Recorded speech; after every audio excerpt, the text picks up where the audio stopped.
Right, good evening everyone and welcome to Rugby Borough Council's Planning Committee meeting of the 23rd of June 2021. My name is Councillor Ian Picker and I'm the chairman of this committee.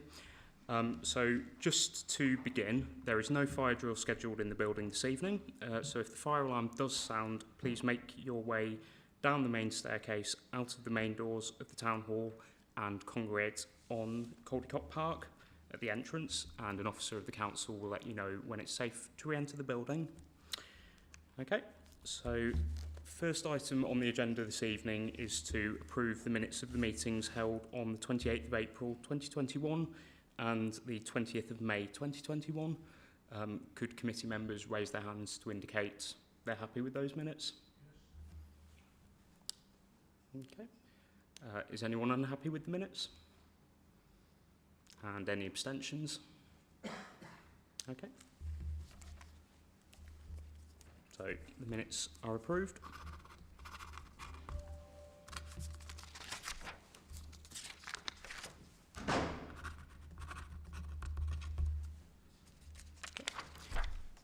Agenda item 2, apologies for absence. Are there any apologies for absence this evening? One apology for tonight's meeting from the Chief Officer for Growth and Investment. Thank you. Okay. Item 3, declarations of interest. To receive declarations of A, non-pecuniary interests as defined by the Council's Code of Conduct for Councillors. Are there any declarations? Councillor Willis. Thank you, Chair. Item R19-1097. If I may be excused for that item, for having strong objection to it in line with my fellow councillors. Okay, thank you very much, Councillor Willis. And Councillor Gillies. Yes, it's item R20/1062 as a ward councillor, as a parish councillor of the nearby village of Paleton, and the most recently elected parish councillor of the village of Witherbrook, although we've had no meetings yet. And that's it. Thank you very much, Councillor Gillies. Anything under B, pecuniary interests as defined by the Council's Code of Conduct for Councillors? No. And under C, notice under section 106, Local Government Finance Act 1992, non-payment of community charge or council tax? No. Good. Okay, so we're now going to take a very short adjournment whilst we wait for Councillor Sanderson, who is en route. Okay, thank you.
Right, thank you everyone for your patience and welcome Councillor Sanderson.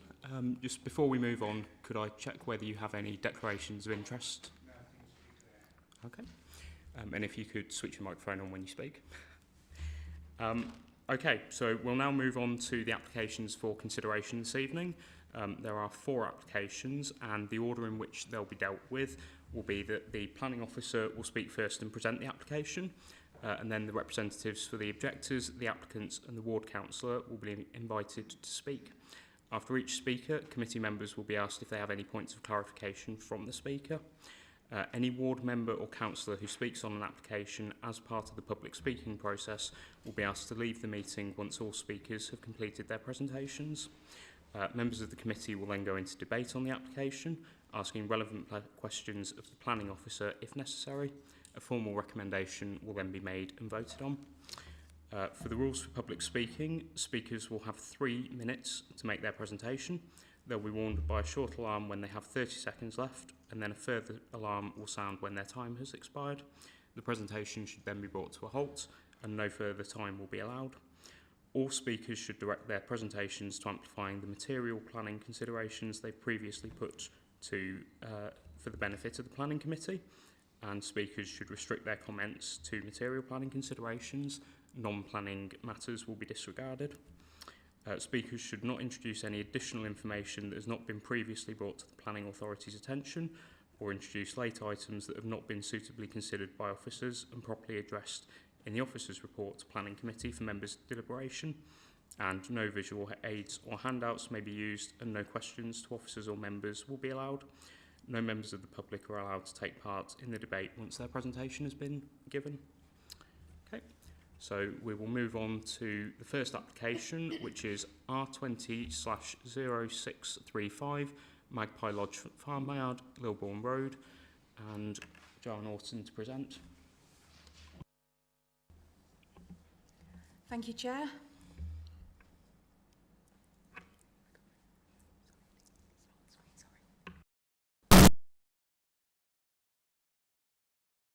Seeks outline planning permission for the demolition of the existing barns and the erection of 5 dwellings up at Magpie Lodge Farmline. The outline consent being sought is for the principle of development, access and layout only. Access to the site will be taken from Lilbourne Road. So in front of you, you can see the proposed site layout with the access into the site, along with the proposed configuration of the dwellings subject to the application. So moving on to some photos of the site, we have a photo looking down towards the existing barns. We've got another photo looking down towards the barns along the side here, going down the field out towards the countryside. We have another photo, looking further down fields closer towards the end of the site, and again a shot looking down Lilbourne Road. Moving on to the key issues of the application. In terms of the principle of development, the application site is located within the countryside as defined within policy GP2, and only where national policy permits will development be permitted. The site is located within close proximity to main settlements in terms of access to services. As identified within the table contained within the officer report, there would be heavy reliance on the private car for residents by virtue of there being no public transport within the vicinity or passing places on the application site. There are no pavements along Lilbourne Road heading into Clifton with limited street light or no street lighting.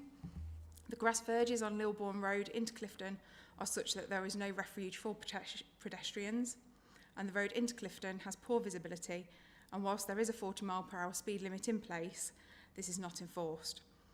It is therefore considered that the application site is not located within a sustainable location and is therefore considered to be contrary with policies GP1, GP2 and GP3 of the local plan, as well as section 2 of the MPPF. Moving on to the layout, the application site is capable of accommodating 5 new dwellings.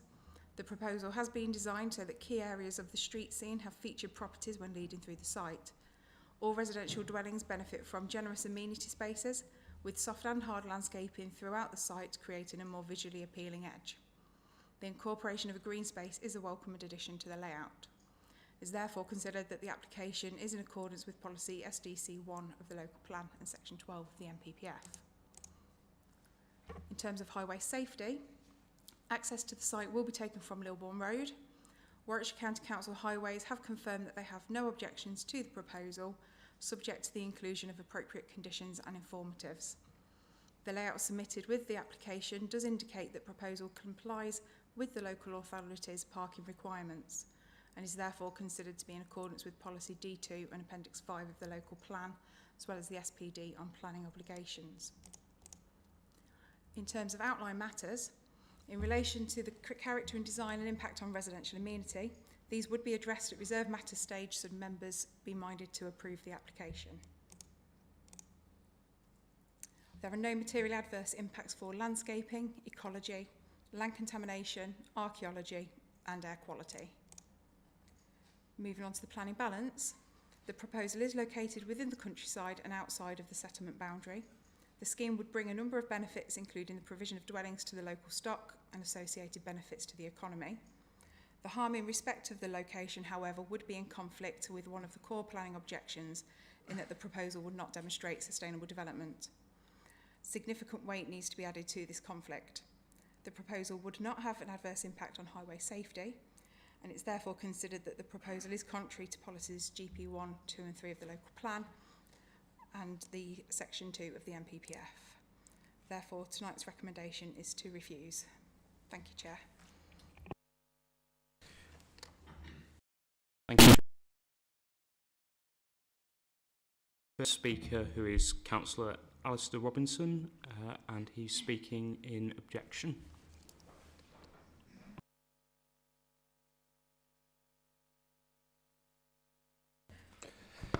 Good evening, ladies and gentlemen. I'm here to represent Clifton upon Dunsmore Parish Council, who considered this application and unanimously objected to the proposal. The site is nearly a mile from the village, which has grown inside its natural boundaries for centuries and remains a rural village protected by green space from the urban area, with operational farms along Lilbourne Road, which again have been there for many years. Our approved parish plan makes comment about the value of this rural aspect of the village from all the residents, and approval of this application would irreversibly alter this. The proposal does not sit well in the rural setting and would set a precedent of new build in a rural agricultural site next to a listed building of some importance. The planning officer also raised the fact that the issue of pedestrian access. That road is quite narrow, it's fast, it is unenforced, and deemed that to be unsuitable. Also, the Holton development remains a significant distance away due to the buffer zones and wetlands between it and this site. So future development towards the site, I don't believe, or we don't believe, would ever happen, leaving it isolated and out of context. The rural vista approaching the village from the A5 would be seriously damaged, and the site has no proposed access via footpaths or other means and does not sit on a recognised bus route. It's unlikely to be sustainable with such a busy road alongside, where traffic movements are likely to increase as the Holton development is built out. We hope that the committee concur with these comments and seek to refuse the application. Thank you. Thank you, Councillor Robinson. If I could just ask if there were any questions from members of the committee for you. Sure. Councillor Eccleston. Yeah, thank you. You mentioned the parish plan. Did you mean the neighbourhood plan? Do you have a neighbourhood plan for your? We don't have a neighbourhood plan. There is a parish plan which was lodged some years ago, but it is still, I believe, in the archive at the borough. Thank you. Any other questions? Councillor Gillies? Just one other question, that is regarding the existing sort of brick-built buildings on the site. Presumably you're aware, and the parish council aware, that they could possibly get change of use from agricultural to residential? The parish council are aware, and councillors looked at all aspects of what was there, and all I've done is report on their views. Thank you. Okay, if there are no further questions, thank you very much, Councillor Robinson.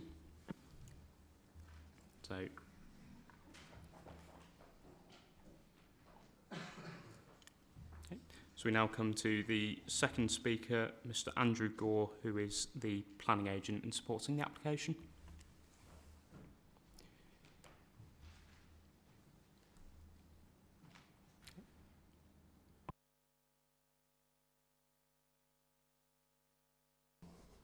Thank you. First, I'd just like to say that the officer's report is thorough and well argued. However, one area where the report is unfortunately silent is in respect of the landowner's current farming circumstances.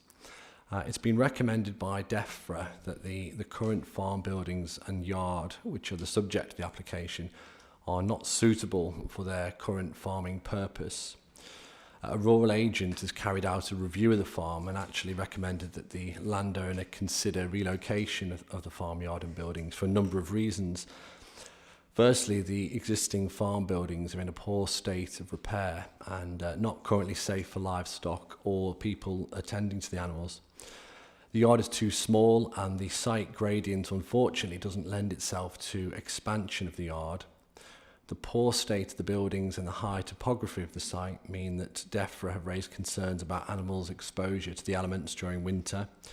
The current location of the site, and again its topography, mean that the livestock escapees are onto the A5 very quickly, which is a serious road traffic safety issue and animal welfare issue. And finally, the high topography of the site means that the waste water runoff, the leachate from the farm, travels very quickly to the private houses immediately adjoining the farm to the southwest, which is again a DEFRA concern. In order to address these concerns, the landowner has proposed to implement the rural agent's suggestion of relocating the farmyard and buildings further south to the lower meadows. This would address all of the points that I've raised, and indeed the sale of the existing farmyard and the buildings for the erection of the 5 houses would facilitate this relocation. Finally, I've read and understood the arguments made by the planning officer in respect of the limited access to services and facilities. However, I would urge members to bear in mind that, a point that was made a few seconds ago, through a prior approval process, the general permitted development order would currently allow the conversion of agricultural buildings identical to these to create a maximum of 5 residential dwellings. This form of development would not require planning permission, so there would be no scope to resist it on grounds of isolated location. Now, the application before you today is a planning application and not a prior approval. However, the net result would be the same: 5 new dwellings in place of agricultural buildings and a yard. The point being that, notwithstanding what the local plan says in respect of development in rural areas, the very existence of this part of the general permitted development order indicates that the government are content to see, due to the extent of the national housing crisis, the reuse of agricultural buildings for residential purposes, and most of these buildings are in rural areas. Thank you very much for your time. Thank you very much, Mr. Gore. Are there any questions from members of the committee? Councillor Gillies. Yes, presumably, what sort of animals is the farmer intending to rear in a new establishment further down the valley, as it were? I think it's essentially a replication of what's on the farm at the moment, which is, I believe, cows, pigs. I don't have full details of that, but it's a replication of what's there on site at present, but a relocation of the yard and buildings. Okay, thank you. Councillor Brown and then Councillor McQueen after. Thank you. The documents mention the housing mix and states that it reflects the current housing need within the area, with smaller dwellings, which sound like they are more affordable houses for people. Can you tell us the ballpark figure on these houses? In terms of the size, or in terms of the sort of price, I couldn't. I mean, the exercise that the developer or the agent who sold the properties would go through would simply be to benchmark it against property prices in the area. The 5 house limit on the site doesn't trigger any sort of affordable. So they'd be market homes. Yeah, I think the developer has been fairly flexible on the size of the units, and I don't think there's any objection. It would allow farm and other local key workers to remain within the community. I'm not really hearing that from you. For as far as I'm aware, there's no objection from the local authority about the mix of homes. There's been that's not been something that we've been asked to look at. Whether or not that's something the developer would look at, possibly, I don't know. Sorry, couldn't be more helpful. Okay, Councillor McQueen. Thank you. You talked about DEFRA's concerns with the current situation at the farmyard. Can you talk us through whether there's been consideration on essentially doing up those buildings to make them more appropriate for their current use, and if that's actually been costed in terms of the price to do that? It has been something that's been looked at, but the issues that surround the site are issues relating to the age and condition of the buildings, but also the gradient of the site, and its sort of topography where it sits seems to be the primary issue. So whilst it may be feasible to spend money on the buildings, the slope which it sits on and prevents them from storing manure on the site because it runs off, and there's a leachate issue of that part of the site. So I suppose it would be a combination of those factors that has meant that the rural agent suggested a relocation of the farm bill altogether. Sure, and one more question, if that's okay, Chair. You also talked about the option of a change of use for the buildings and essentially reconfiguring the farm buildings that are there for residential purposes. Why then this application? Why not take that as it's an easier route? We did look at the Class Q route, and the buildings are quite open, and I think there would be a difficult discussion around whether or not they would qualify. So I think the point I was trying to make in my speech is not a threat, as to say we'll go away and do it through prior approval. More a case of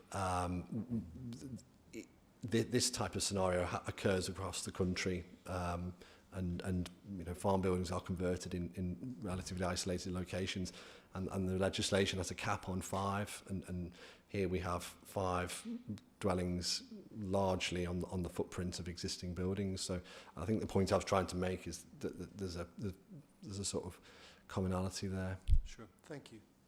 Okay. So we then have questions from first Councillor Rabin, then Councillor Sanderson. Thank you. Yes, my first question was very similar to Councillor McQueen's, in that I was wondering why and whether the repairs to the farm buildings had been considered and costed, given the DEFRA concerns that you raised. And then the other observation was, you mentioned topography a number of times, and just have again. I fail to see why topography is an issue now, when obviously for some generations that farm building and the outlying buildings have been used effectively and successfully for the same reasons for a number of years and undoubtedly generations. So I really fail to see why topography is an issue. I mean, my expertise is in planning, and I suppose in a scenario like this, I have to have some reliance on the landowner, the farmer, to sort of provide me with the reasons, the justification around why we're doing a development of this nature. So that's where my sort of insight as to the problems around the farm have come from, has been through discussions with the landowner, the farmer, and the rural agent. So I'd be in a difficult position to sort of provide you with much more information as you know, could the redevelopment of the existing site be feasible or not. Yeah, the information I've had is largely is that a combination of the sort of the topography of the site and the condition means that it's probably a better option to relocate further to the lower meadows. Thank you. There was, sorry, one more question. Are we in receipt of DEFRA's detailed concerns? I don't believe Joe, you are, no. possibly one for you.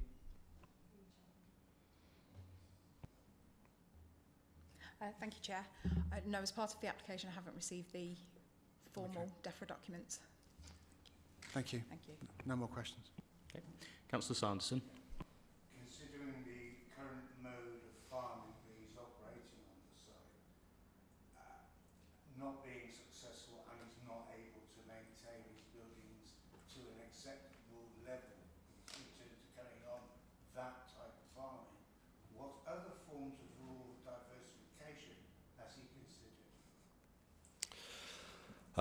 I don't know the answer to that, I'm afraid. I don't know whether he looked at other more traditional forms of rural diversification, you know, other income streams and things like that. I don't know is the answer, I'm afraid. Okay. If there are no further questions, thank you very much, Mr. Gore. Thank you. So we now move into debate. Councillor Eccleston. Yeah, question for the officer, please. One of the speakers mentioned the general permitted development. What's your view on that? Through you, Chair, in terms of a prior approval, the applicants would still need to be able to show that the buildings are convertible. So whilst we wouldn't, as officers, be able to look into the principle of development in detail, we do have to be able to see and have the evidence in front of us that they are convertible and it is possible. And as part of the information submitted with the application, which is covered within 1.27 of the officer report, information that was submitted shows that the existing farm buildings would not be suitable for conversion. So the only route, as officers, we can consider at the moment is full permission. Thank you.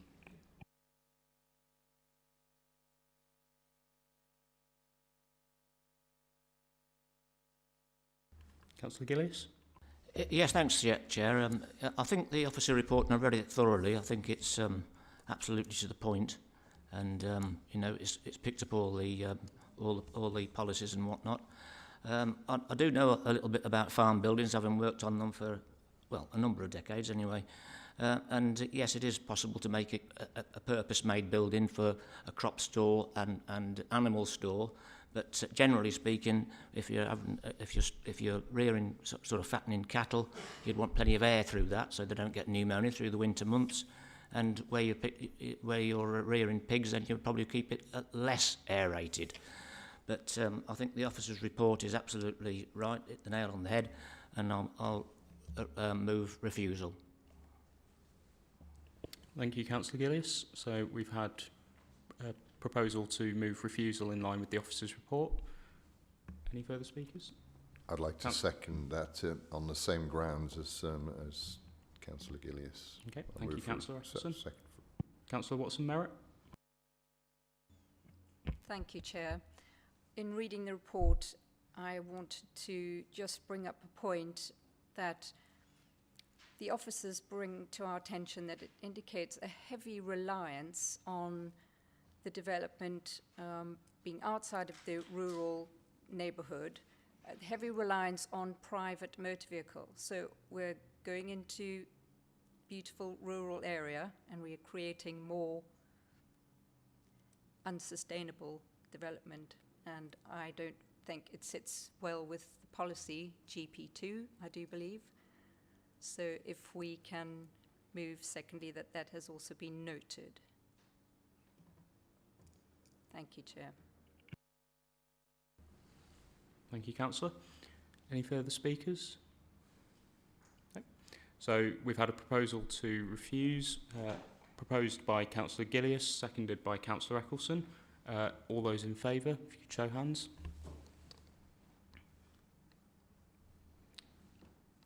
I make that unanimous. Yep. Okay, so that application is refused in line with the officer's report. Thank you very much, Joe. And we'll now move on to the next item, and speakers are just leaving.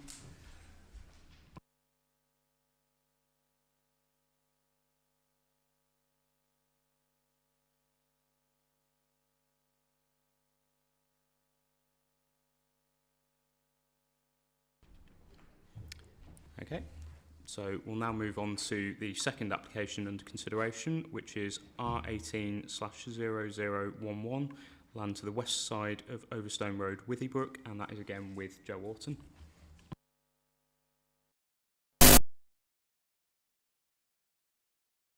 This application seeks full planning permission for the erection of a stable block, the provision of a hard surface area and the retention of a driveway and gates, part of which is retrospective, on Overstone Road in Withiebrook.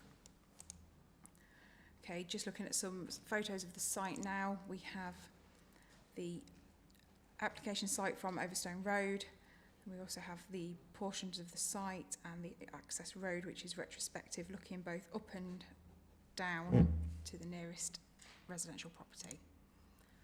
So in front of you we have the proposed site layout plan and the stables, which is the access road, which is part retrospective, and the location of the stables, and the actual stables themselves would be looking for 4 equine uses for the horses. Okay, so the application site itself is located within the green belt. The MPPF does allow for the provision of facilities for outdoor sport, recreation and for cemeteries, as long as it preserves the openness of the green belt and does not conflict with the purposes of the land included within it. The proposal would result in a loss of openness of the green belt and would therefore be considered an appropriate development within the green belt. It is the opinion of the local planning authority that very special circumstances do not exist in this instance to outweigh the harm. Moving on to heritage and archaeology, the application site lies within the extent of the scheduled ancient monument, which is known as the medieval settlement as Withiebrook.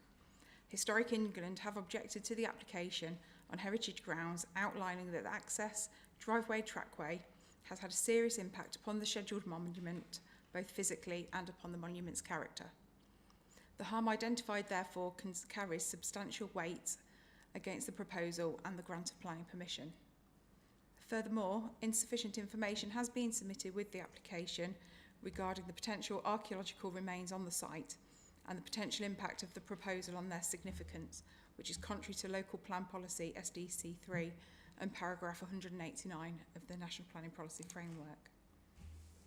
In terms of landscape and visual impact, the scale and location of the building is such that it would appear too large and visually intrusive within the site and the surrounding area, which is contrary to policies NE3, SDC 1 and SDC 2.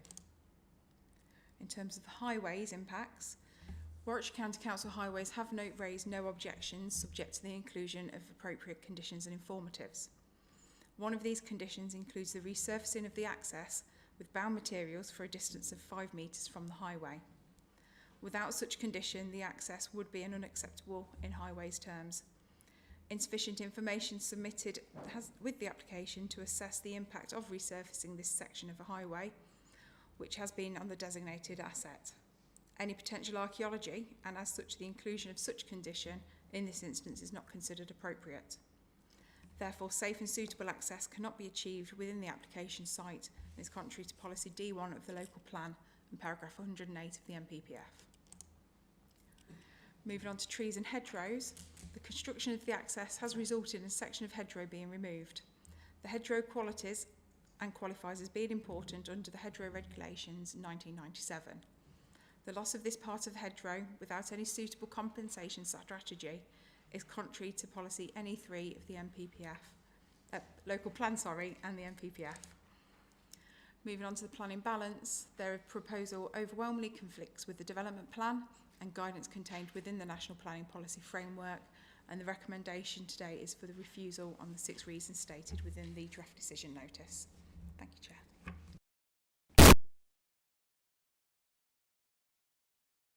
Report, and also thanks to Nathan, who I believe worked on the report.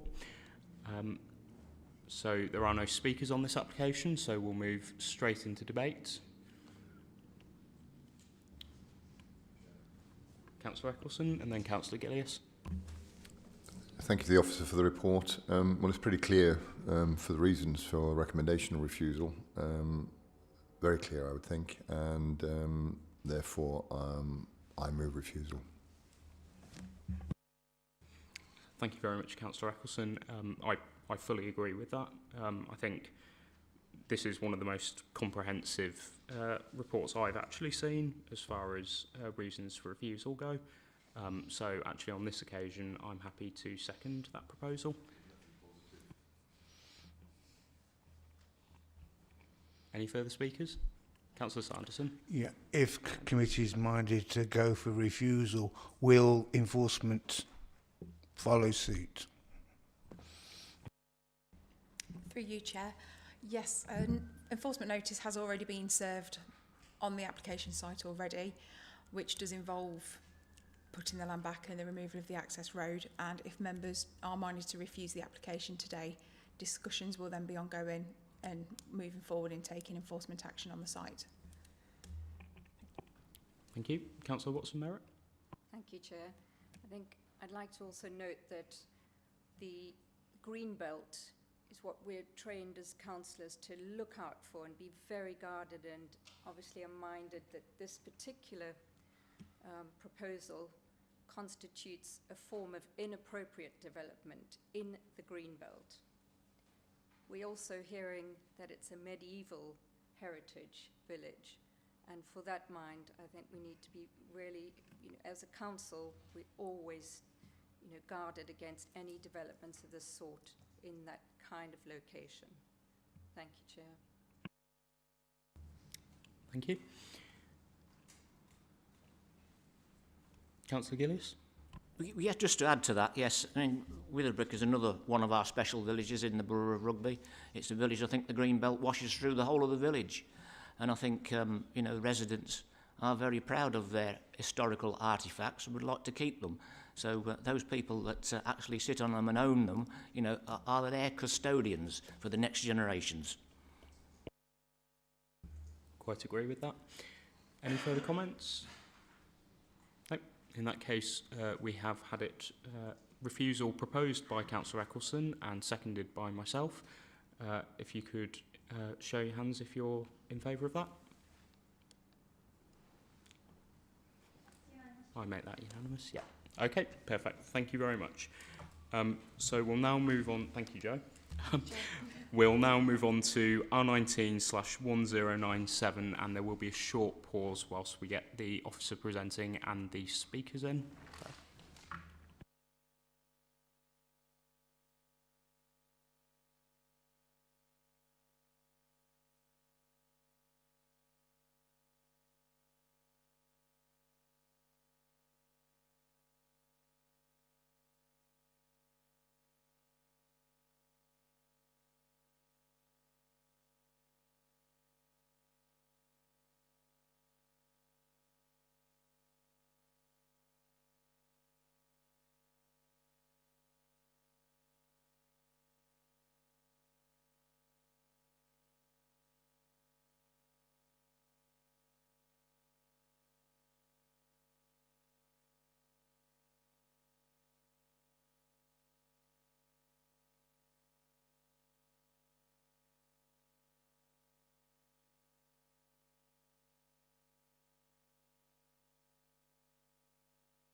Right.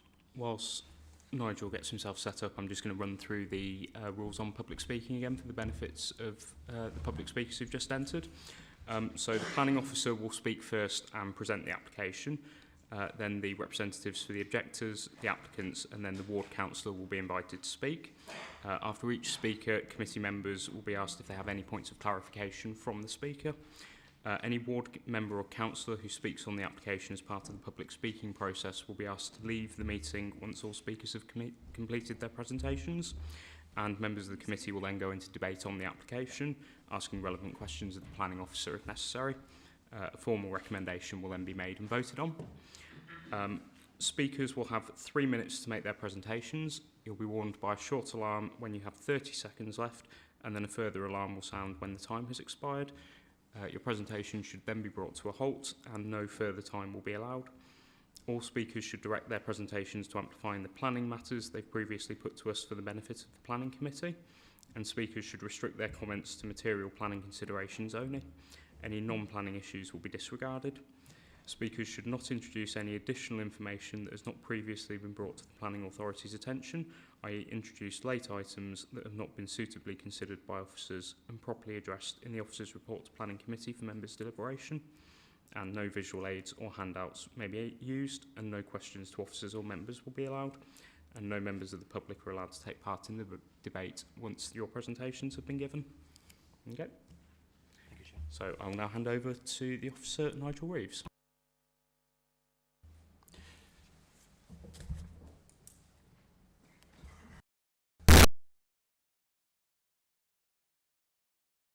It's a full planning application for a pig fattening building on land south of Coventry Road, close to the village of Long Lawford.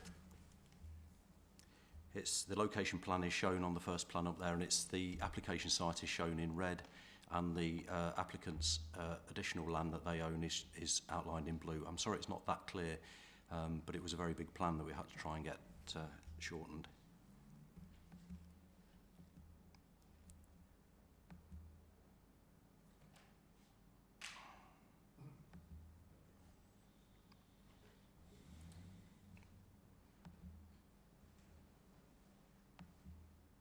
Sorry, it's not turning quickly enough.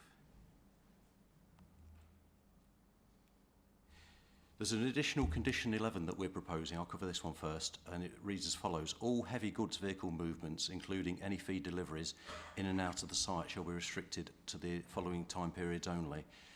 Mondays to Fridays, 7:30 to 8 o'clock, and on Saturdays from 8 o'clock till 1300. And that no heavy goods vehicle movements in and out of the site shall take place on either Sundays or bank holidays. And the reason for that is for the residential amenities of the local residents. Sorry, late items, forgive me. There are a number of corrections on the report. Page 27 is where it talks about Warwickshire ecology. It should say biodiversity impact assessment. That's in the consultations. Page 43, substitute policy NE3 for N instead of NE1. Sorry, I got the policies round. 56 is the other way round. It should read policy NE1 instead of NE3. They're at the last lines of those sections. And then on page 44, it's got an X. When I prepared the report, it should have read policy SD3. 2 further late objections have been received. One is a letter of objection from a local resident of Church Lawford, concerned about spoiling the village, smell, noise, increased lorry movements, flooding, ammonia. And 1 letter of objection from Peter, the People for Ethical Treatment of Animals. They raised some of the above concerns, but also were concerned about extreme confinement of pigs, suffering stress, and they argue we must stop exploiting confining animals. This shows the block plan, and this is the location of the building. That's one of the hedgerows, and that's the other hedgerow there that we saw on the virtual site visit. The access location point is there, and the access driveway runs into the site just here. This is an aerial photograph showing the context of the site. That is the River Avon that runs along there. The proposed building sits there, the main Rugby to Coventry Railway line. We can't see you cursor on the screen. You said there, we can't see anything. Oh, forgive me. Yeah, the cursor's not showing up. Right. What do we do, Veronica? Sorry? Okay, yeah.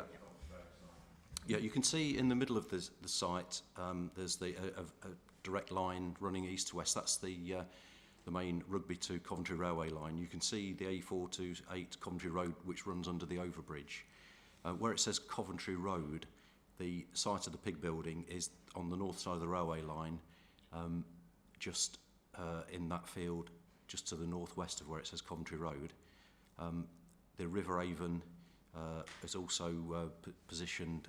You can see where the River Avon is. It runs in a horseshoe in the valley to the north of the building. Church Lawford Village is located to the northwest of the site, and you can see the road where it says Church Lawford on the site. There's a road running to the in a east northeasterly direction up to the where the heritage assets are located.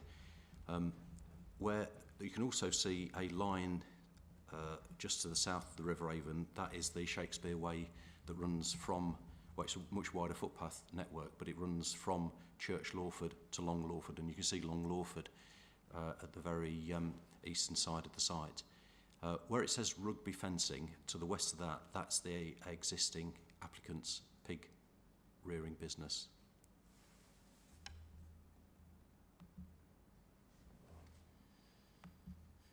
That again shows the site in a little bit more detail. And where it says Google, to the northeast of that is where the proposed building is to be located. And you can see the field, through the fields, the line of the footpath can be seen. And again, you can see the proximity of the proposed building in those fields to Church Lawford and the villages. And you can also see the location of the church, where the footpath runs up to Church Road in the very top of the picture.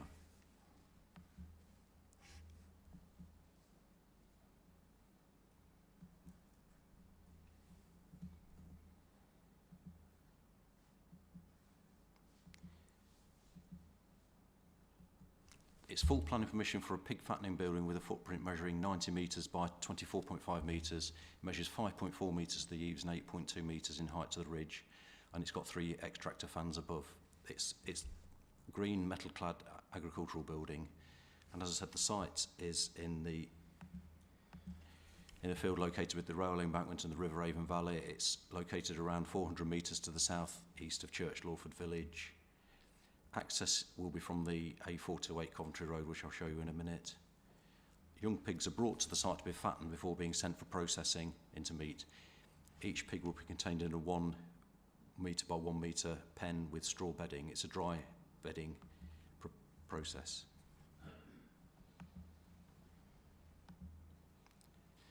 The application comprises major developments, as such has to be brought to the Planning Committee for a decision. This shows the proposed building elevations. So it is a very long building, as we can see, and there are also two grain feed hoppers which are topped up once a week to serve as food for the pigs. And that shows the building footprint.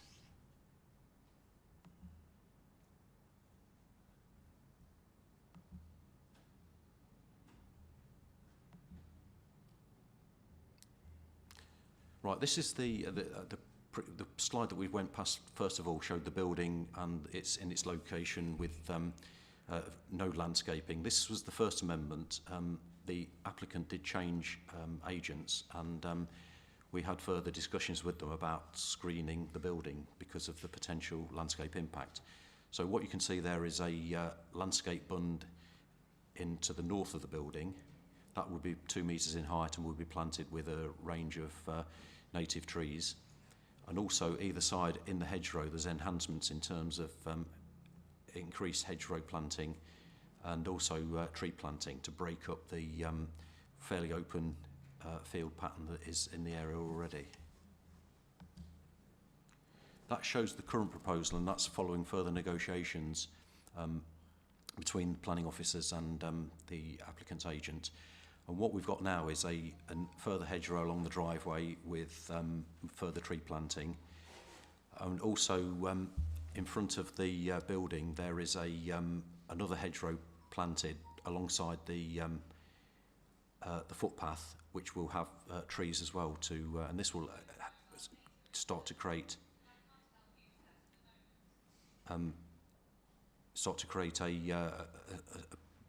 it will return it back to the original field setting with much more tree coverage.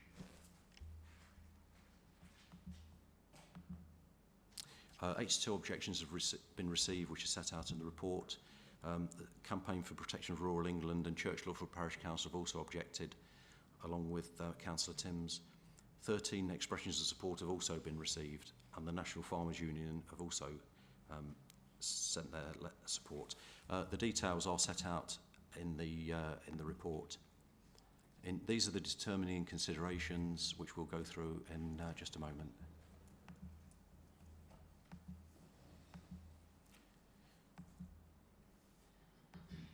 Yeah, the site's in the open countryside and the green belt.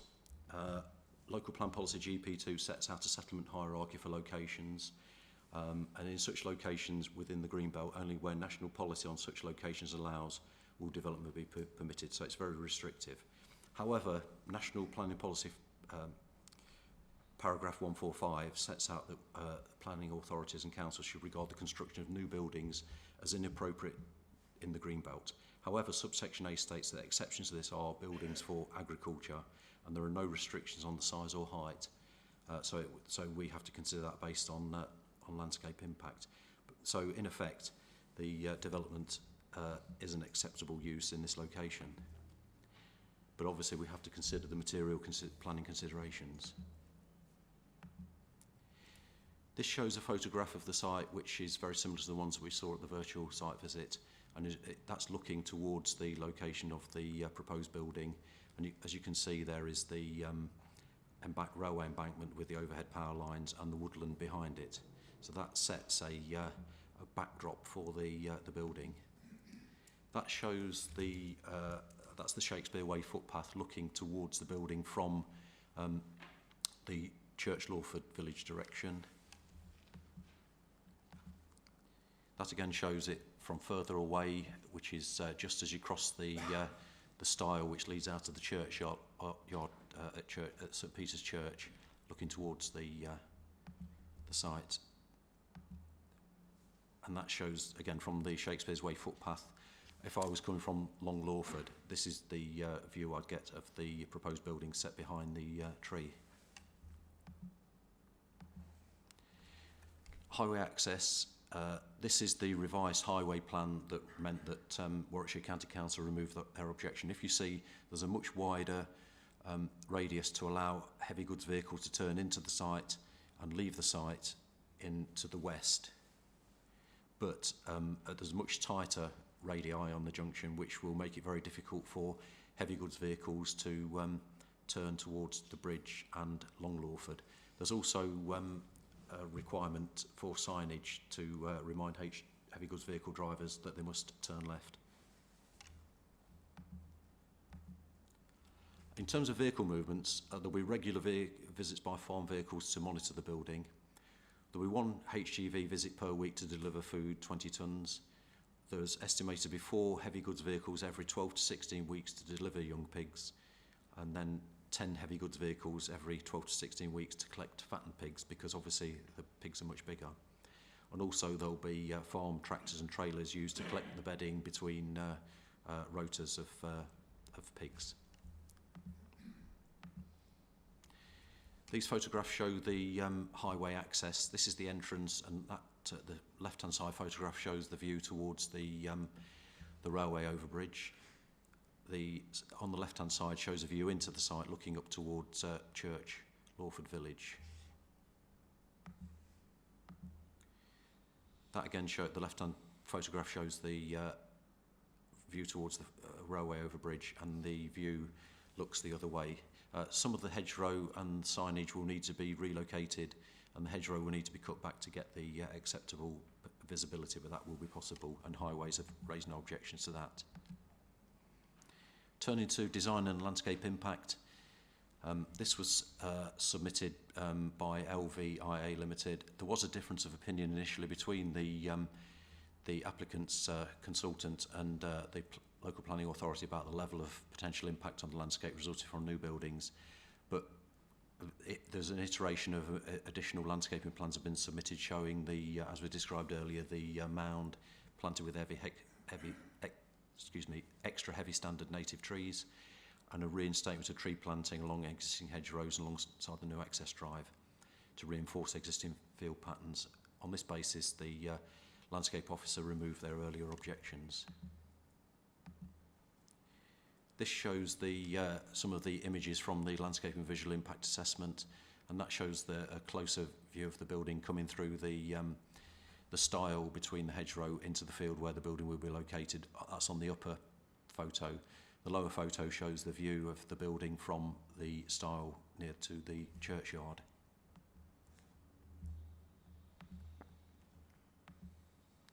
Again, that shows the plan that we looked at earlier, showing the landscape improvements.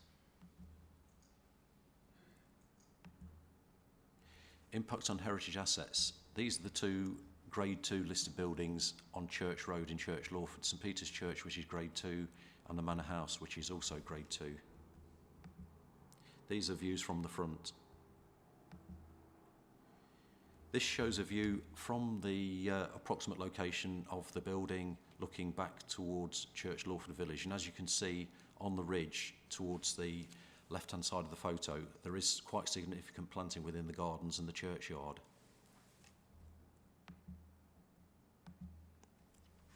That's a view of the proposed building from where I could take it from the churchyard, and as you can see, you know, the woodland planting at the rear of the site does provide a good backdrop to the building. That again shows the view from the stile again. It was considered the original scheme with the open aspect resulted in less than substantial harm to the setting of the heritage assets.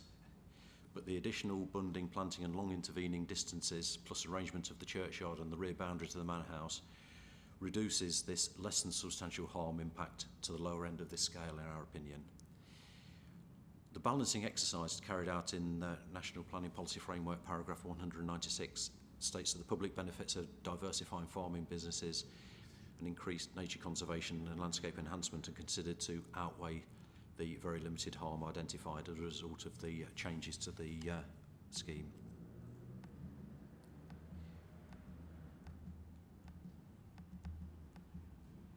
Sorry. Impact on residential amenity. This is set out in policy SDC1 to ensure that the amenities of existing and future residents are safeguarded in new development.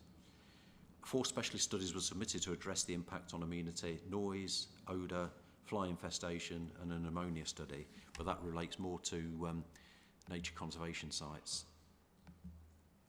This drawing is the windrows that was obtained from between 2014 and 2018 from the Church Lawford Meteorological Station. As you can see, the prevailing wind blows more often from the west, southwest and the south rather than from the southeast and the east, although it does happen. We can't rule that out, and there is sometimes wind from the northeast as well. This information was used to assist in the odour modelling, and this shows the odour modelling results which have improved after the introduction of the extraction fans onto the building. The nearest building is immediately to the west, which is Oak Cottage near to the railway overbridge, and you can see that's outside of the darker colours, so it wouldn't be affected significantly by odour. The other properties in Church Lawford are all on the Church Road and the road leading up to Church Road. As you can see, they're the blue triangles, and again they're well outside of any modelling.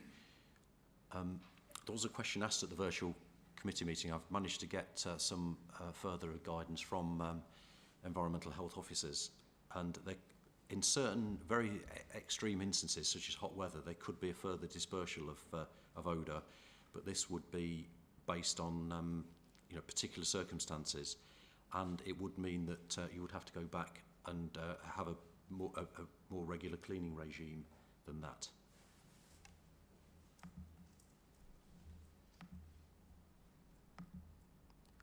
Noise. This shows a noise impact assessment was carried out, and if you look at the two tables, the representative daytime background noise levels are at 48 decibels to all the nearby properties.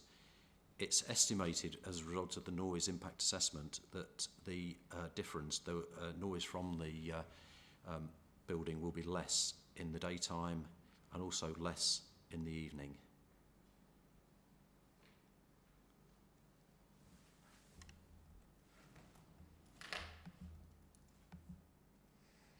There are fly infestation controls proposed, but the applicant, as a result of the farm assurance standards, will want to ensure that there are no problems with flies. I know we've had problems with flies elsewhere in Brinklow in the past, but an integrated fly control programme will minimise available breeding sites to flies, and a regular cleaning of the pens. Carcass disposal sites should be covered to prevent any fly access, and regular clearing of accumulations of spill feed should also be provided. Rugby Borough Council Environmental Protection again raised no protection to the proposal subject to conditions. Drainage. All roof water from the hard standing areas, including the roof, will be drained to the attenuation pond. Any wastewater from cleaning out of the buildings from the underground tank will be stored and collected, will be channeled to an underground tank next to the building, stored and collected by a tanker. The attenuation pond will contain reeds to assist in the cleaning of the water before it's discharged to the adjacent watercourse. So again, we don't envisage any problems to that effect.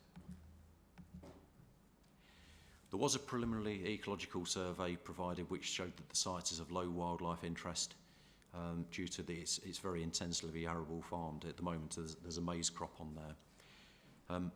An ammonia report was produced. This said that the impact of ammonia resulting from the site won't affect nearby watercourses or woodlands or any nearby SSSIs.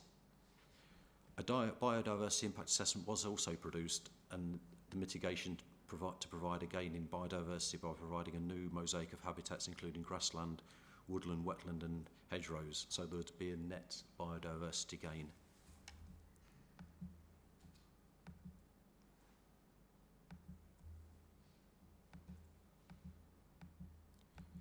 So to conclude, the principle of development is acceptable. It's an agricultural building in the countryside and the green belt which is acceptable. In the key material considerations, the amended access design is now acceptable, and Warwickshire County Council Highways have lifted their objections. Landscape is acceptable based on the significant landscape improvements.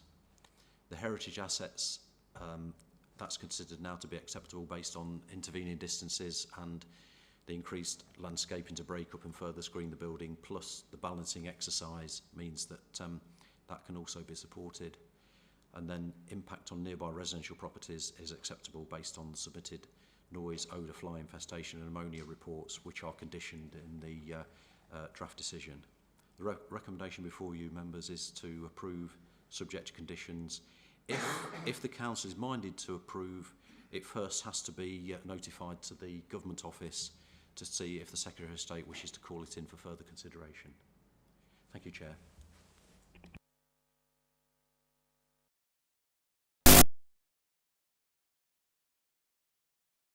Three speakers on this application, and the first speaker is Councillor Jeremy James, Chair of the Church Lawford Parish Council, and he is speaking in objection.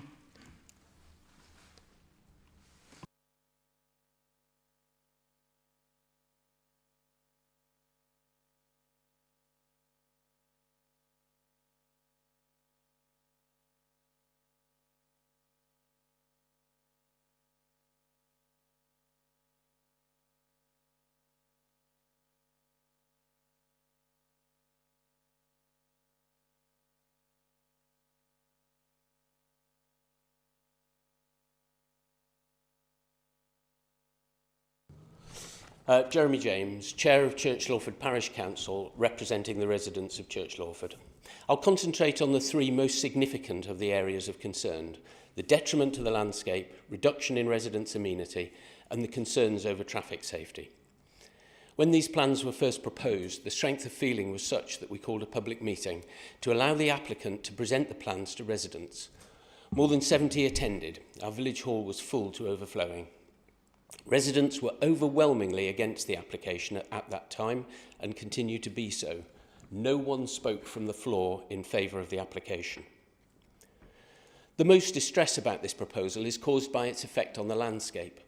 The local plan describes an area with open views, an agricultural landscape with an attractive river, which merges into the village with the church and manor house, both listed buildings, and converted farm buildings, all just a few hundred yards from the proposed unit.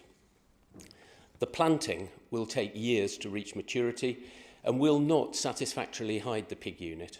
We believe this proposal is in conflict with local plan NE3 in terms of minimal visual impact. The building will look like what it is, a modern factory or warehouse, its straight lines and monochrome colour conflicting completely with the landscape in which it's set. Residents and walkers' amenity will be impacted by odour, animal and equipment noise, vehicle and building lighting and flies in hot weather. As a deep litter operation, manure is cleared 4 or 5 times a year at the end of each fattening cycle. During the time it's stored, it decays, causing odour and attracting flies and possibly vermin. It's removed in agricultural trailers travelling along local roads to be spread on farmland. With just under 2,000 animals, the pigs will be audible from nearby footpaths and the southern part of the village. Deliveries of feed and pigs, the removal of the fattened beasts for slaughter, straw and muck transport, and the operation of the extractor fans will all contribute to noise and light pollution. Traffic safety is a major concern.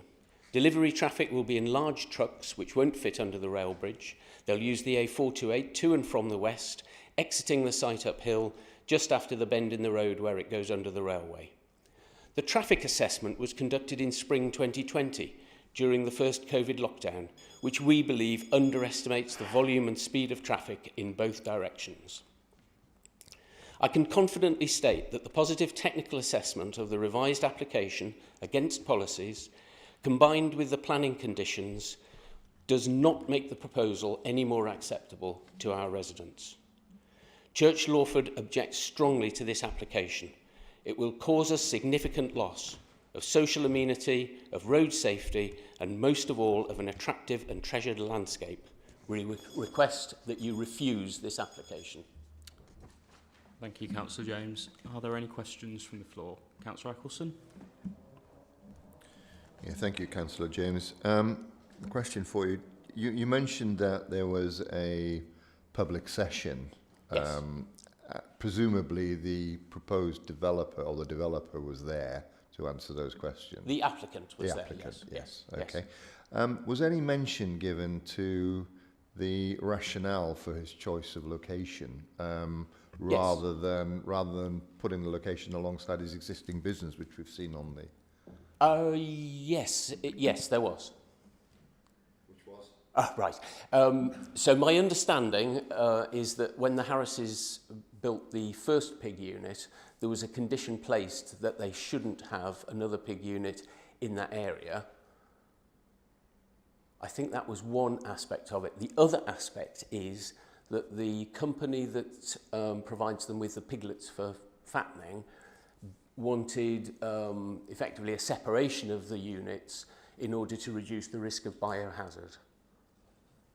So that was the reason why they wanted the two. And they positioned it as far away as they possibly could while still being on their land. Okay, thank you. Thanks, Chair. Thank you. Any further questions for Councillor James? No? Okay, thank you very much. Thank you, Chair. So we will now move on to the second speaker, who is Mr. Ian Pick of Ian Pick Associates Limited, and he's the agent and speaking in support of the application.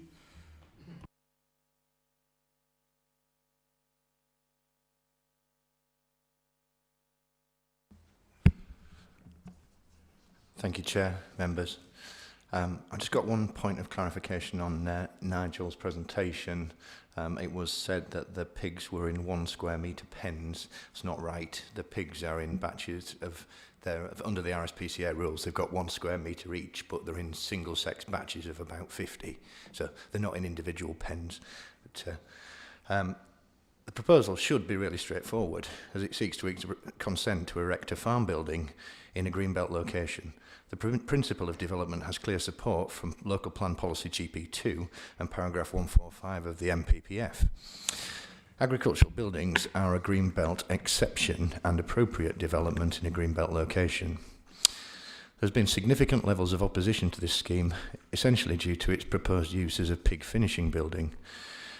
As an agricultural planning specialist, we submit applications of this nature on a regular basis, and opposition to pig building developments is essentially a normal reaction in some parts of the country. I live in the East Riding of Yorkshire, which is a significant pig farming area. Within the parish where I live, there are 11 pig farms with upwards of 28,000 pigs. Nearly every farm in the parish has diversified into pig rearing, and there are 14 times as many pigs as that proposed with this application. That said, our village has an award-winning pub and a very buoyant housing market. The large numbers of pig farms surrounding the village simply don't cause any issues at all. There's a lot of fear of the unknown with this application, and I can assure the residents the concerns will not materialise. Your officers have seriously scrutinised this application, and the applicant, working with the council, has commissioned a plethora of technical assessments to address the issues raised. These assessments have included odour, ammonia, noise, landscape, ecology and highways reports, all prepared by professionals to the appropriate British or regulatory standards. Every subject has been fully scrutinised by officers of the local planning authority and the technical consultees. We've reached a point where there are no technical objections from any statutory consultee, and the application is recommended for approval. The applicant's business is currently predominantly arable, with another pig finishing enterprise. The arable sector is subsidised, and following Brexit, production subsidies are being removed, forcing farmers to look to new and changing markets. Is that 30 seconds? The planning system is a technical assessment on the planning merits of a scheme assessed against the adopted local and national planning policies. The planning system is not and should not be a referendum on desirability. Thank you. Thank you very much, Mr. Pick. I dare say there will be one or two questions from my colleagues, but first I have a couple of questions. Whilst I fully appreciate that this is designed for agricultural use, it does not resemble an agricultural building. It is a very large industrial styled unit in the Greenbelt. So could I ask firstly, why is it so large and positioned in that location? And secondly, if members are minded to approve the application, there are conditions in relation to tree planting. Can you give us any indication of the size and maturity of the trees that you're proposing to plant? So the trees within the hedgerows are heavy standards, so I think it is on the specification drawing, but I think there were 2.4 or 3.6 metre standards. The large area of planting next to the building on the bund is whips, because you can't plant thousands and thousands of big trees. So, but there are heavy standards in there as part of within the hedgerows and in the new belt down the public footpath. In terms of the design of the building, they are what they are. Agricultural buildings in this day and age are steel portal frame buildings clad with profile louvered sheeting, fibre cement on the roof. They're designed for a function, and that's what they look like, I'm afraid. Okay, I believe Councillor Sanderson.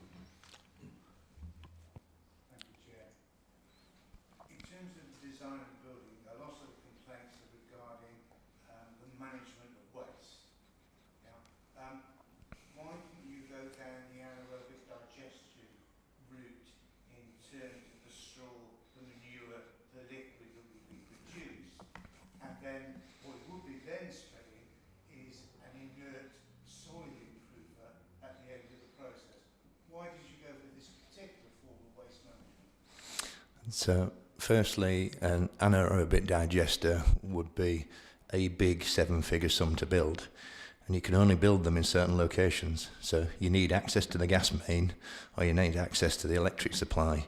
But anaerobic digesters are like wind turbines. They've been subject to feed-in tariff. Feed-in tariff's been taken away, so they're no longer viable. Like a wind turbine on land is no longer viable because there's no government subsidy with it anymore. So they sort of died a death because the subsidy's gone. Okay, I believe we have Councillor Watson-Merritt, then Councillor Rabin. Thank you very much, Chair.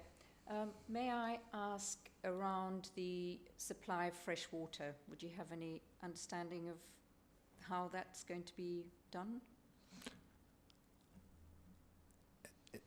The norm on a site like this would be a borehole.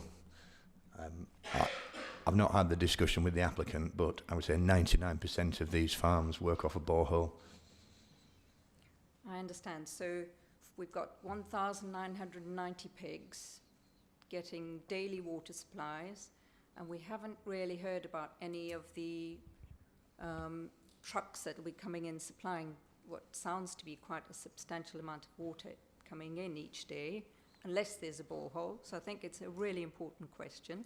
Secondly, the waste leaving the site for that many pigs is consistent, a huge amount of liquid.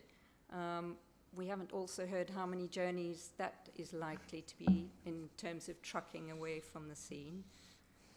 So I think the other point I had was, to my mind, I'm thinking there must be pumps that are coming out of what seems to be a dry pig unit, because we're told it's a dry pig unit. So how is the water going back into the tanks which stores the waste material, the liquid coming from those pigs? How is that taken away? Because significantly, it sounds like there's going to be the noise of pumps every day sucking back liquid. Okay, so water supply, you would never have a site where water was delivered in. It will either be a main supply or a borehole, or preferably both. So there'll be no water brought to site. The water will be pumped. There'll be a borehole on site or a main supply. In terms of there's a straw-based system, so it's not a slurry-based system. It's not an intensive slatted system. So the waste is solid. So the urine that gets produced in the pens is soaked up in the bedding. So this is like solid farmyard manure. The wastewater that we do generate is from power washing. So at the end of each batch, you've got to power wash the building out and clean it, ready for the next batch of pigs. That water, the inside, is then drained into a sealed tank, which will be located underground behind the building. That tank's got to be certified by the Environment Agency under the regulations before it's used. Thank you, Chairman. I think that's quite important that we didn't in the plan see that tank. And I think I was confused because the tank that we saw was obviously a grain store. Can we expand on that slightly? Nigel? Councillor, no, I haven't got a plan to show you, but it is located to the east of the building, between the building and the hedgerow. It's not that big. So is it part of the existing it's an underground tank building, and it's under the concrete base, is it? No, it's in the. From my understanding, it's underneath in the ground.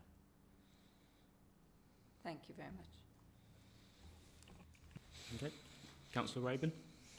Yes, thank you, Chair. I'll start with one question. I have a few others, but we can cover those when we have a debate. I have serious concerns over the highways issue. Now, I know highways safety was originally declined and raised as a concern, but then approved, given the change to the entrance. But our planning officer himself raised the concern over the new design of the entrance. I stood under the railway bridge on the main road and spent half an hour there. the speed of the traffic along that road, combined with the inability to manage heavy goods vehicle exiting and entering that entrance, will be, in my view, an accident waiting to happen. So my question is, have you looked at the practical management of HGV traffic not turning the wrong way and not using the excess points at the times given?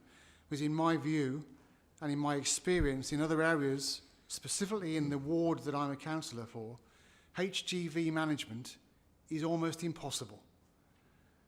And that's one concern I have, and the question was around HGV management, not only for the times that have been specified, but also in terms of the practical enforcement of that, combined with regular cutting back of hedgerows that will need to be cut back to ensure access, and regular management of signage. There are a number of issues, not only for highways, but also for the management of the property. So the question to you was, have you had practical views, and do you have a management plan for HGV traffic? And also, how would you support enforcement of that? So in terms of enforcement, with the vehicles turning left, we've now designed the junction so only a small vehicle, so a 4x4 or a car, can turn left. HGV can't turn left out of the site and go in the direction of the railway bridge. Traffic management on farms is something that comes up in most planning applications. We're generally not dealing with a main road. We're generally dealing with miles and miles of single track roads. So we've got sites. So normally we would get a condition of a HGV management plan, and then we would have to put forward a routing agreement. With this site, luckily the transport for feed and pigs is within the control of the same company. So it's something that we're used to on these sites, and it's something that can be accommodated. Thank you. Councillor Brown? Oh, sorry. Any further questions? No? Okay, thank you very much, Mr. Peck. Sorry, I do apologise. I do have one. In terms of the design of the building and its roof, did you consider in the design of the building, or is it possible to have an environmentally friendly roof? In other words, one that actually has vegetation growing at the top of that in a managed way. In a word, no, we haven't. I don't think I've come across an environmentally friendly roof on a livestock unit yet. They do exist in Scandinavia and other parts of the country. Thank you. Okay. Thank you. Right. And we now come to our final speaker on this application, the Ward Councillor, Councillor Andrew Byrne.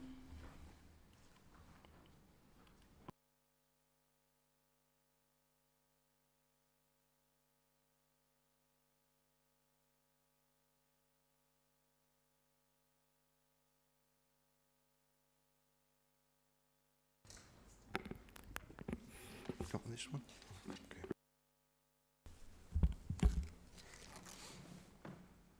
Okay. Thank you, Chair. Councillors, you will be aware my ward colleague, Councillor Poole, has circulated a full version of our objections to this application. Unfortunately, in these COVID times, you have only the photographs and the videos to appreciate the rural area of the proposed development site. In September 2019, ward councillors attended a packed village meeting, as already been mentioned. The applicants' answers to the residents' questions did not dispel their concerns, resulting in a tense atmosphere on the night. Concern was expressed at up to 2,000 pigs being reared in a barn without an adjacent farmhouse being able to monitor their ongoing welfare. However, we consider the material considerations to refuse this application are as follows. This is a speculative application not featured in the Borough Local Plan and conflicts with policies NE3 and GP2 of the plan. The development would have a negative effect on the site's topography and the open green space, and is of course on green belt land. Concerns exist about potential contamination of both the land and the nearby River Avon, and this would conflict with National Policy CS16, which is an Environment Agency standard. The proposed building, at over 8 metres high, will not be screened by the hedges or trees, even when they are grown at full height. Animal welfare must be a major concern at an unmanned site. To clarify, the proposed site will not create any additional employment. There will be noise pollution from the ridge fans, especially in the summer, when the fans may have to operate at a high level when the evenings are warm. We express concerns over the insect management plan, as rural villages already experience a high number of flies at certain times of the year. Odours, which, whilst customary in rural areas, already emanate from the existing nearby pig barn and can be unbearable at certain times during the pig rearing cycle. We acknowledge the Bellmouth entrance design on the A428 has been improved, but it is simply located in the wrong position.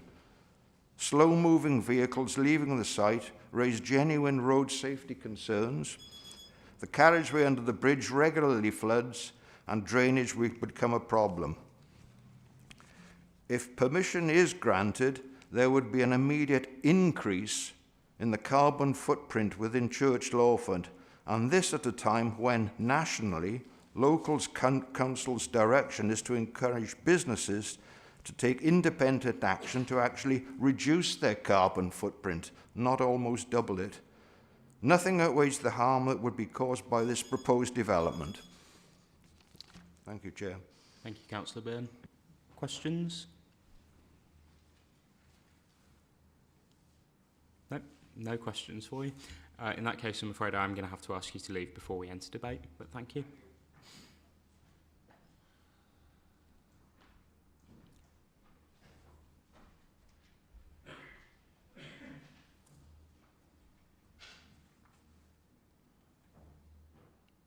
Okay, so I think we first come to Councillor Eccleston.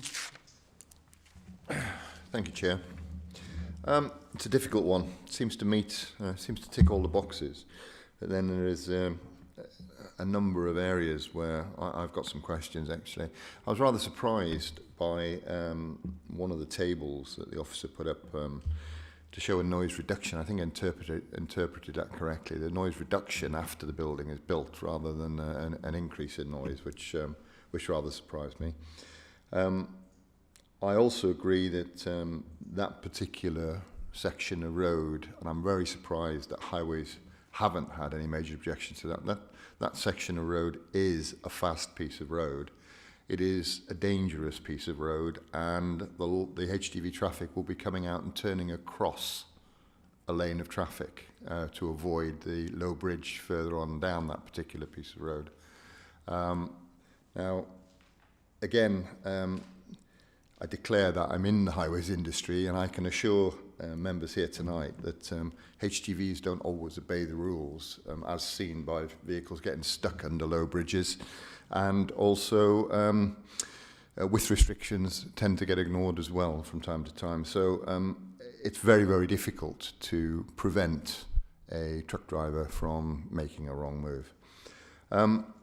The question of the speculative building that was raised by one of my colleagues there is a good one. I think that whilst we're told that this meets all of the requirements for agricultural use, it still doesn't actually fulfil, in my view, some of the views on the impact of the nearby residential properties, etc.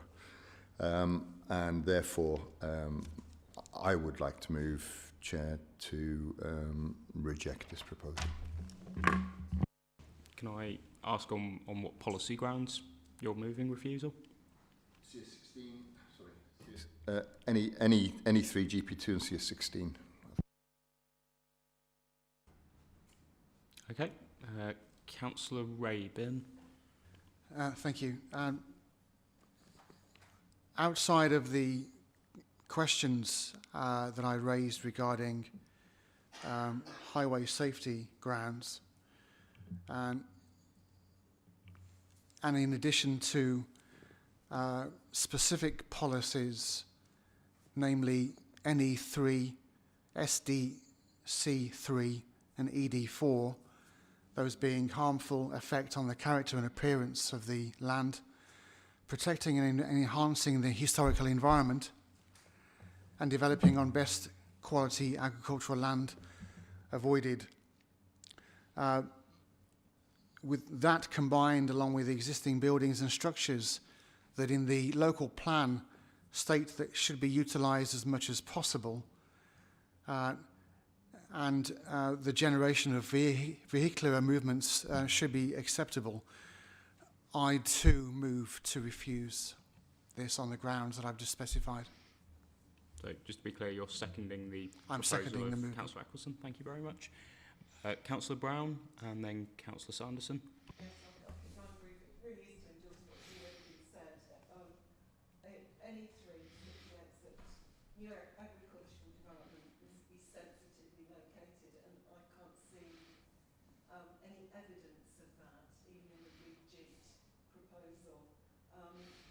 Given the massive impact it would have on the village, there doesn't seem to be any economic value for. Sorry. Is that better? I'm always told I've got a loud voice, but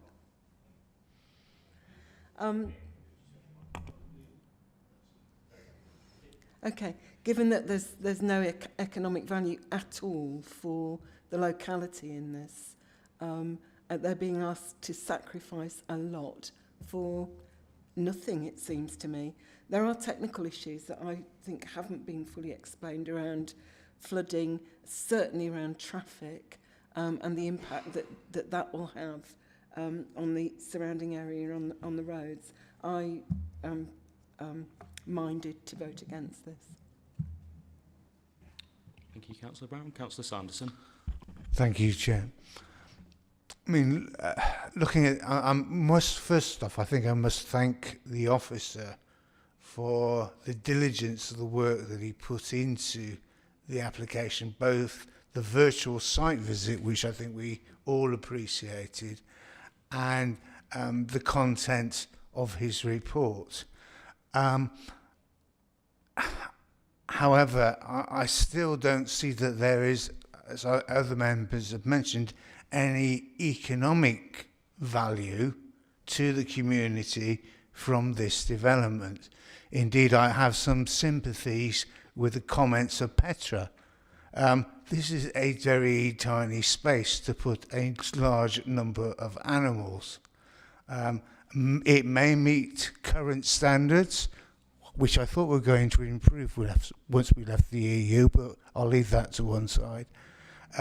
But I have concerned that, as the officer stated, there could be a problem as climate change temperatures increase. That's when there is no wind to blow away the smell of the effluent, which I felt could have been dealt with through anaerobic digestion. The village will, in fact, incur a problem in terms of odour contamination. So for those reasons, I will be supporting the refusal of the application. Okay, I think Richard's going to come in here. Yeah, thank you, Chair. Yes, through you, I just want to remind members that the MPPF is very clear that when we assess planning applications, we have to assume that the processes in place and the regimes in place for emissions, in particular things talked about like odour, are going to work satisfactorily, and it is not part of the planning process to assume that they will not work. So I just wanted to clarify that point for members. Thank you. Can I just come back on that? I mean, the officer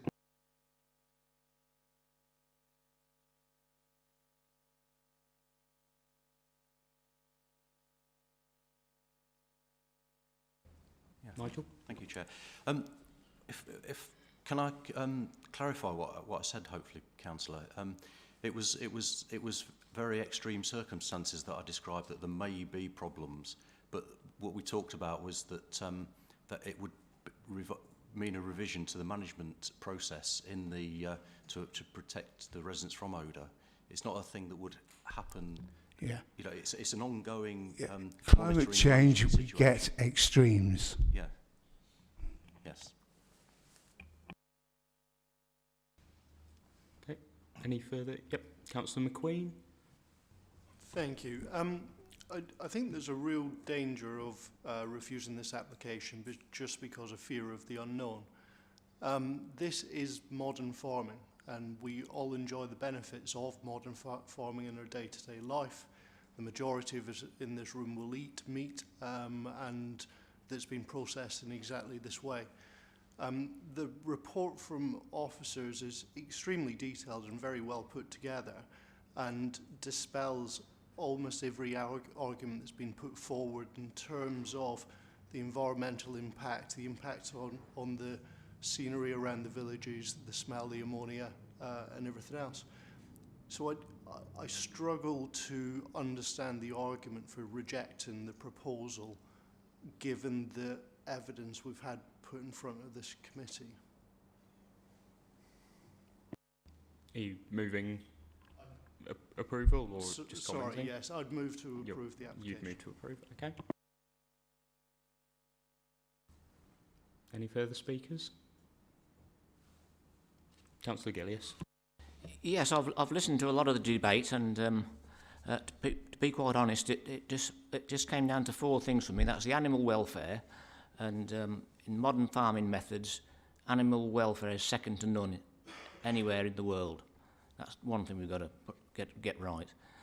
The access to the highway, that is an issue, and I think that still is an issue.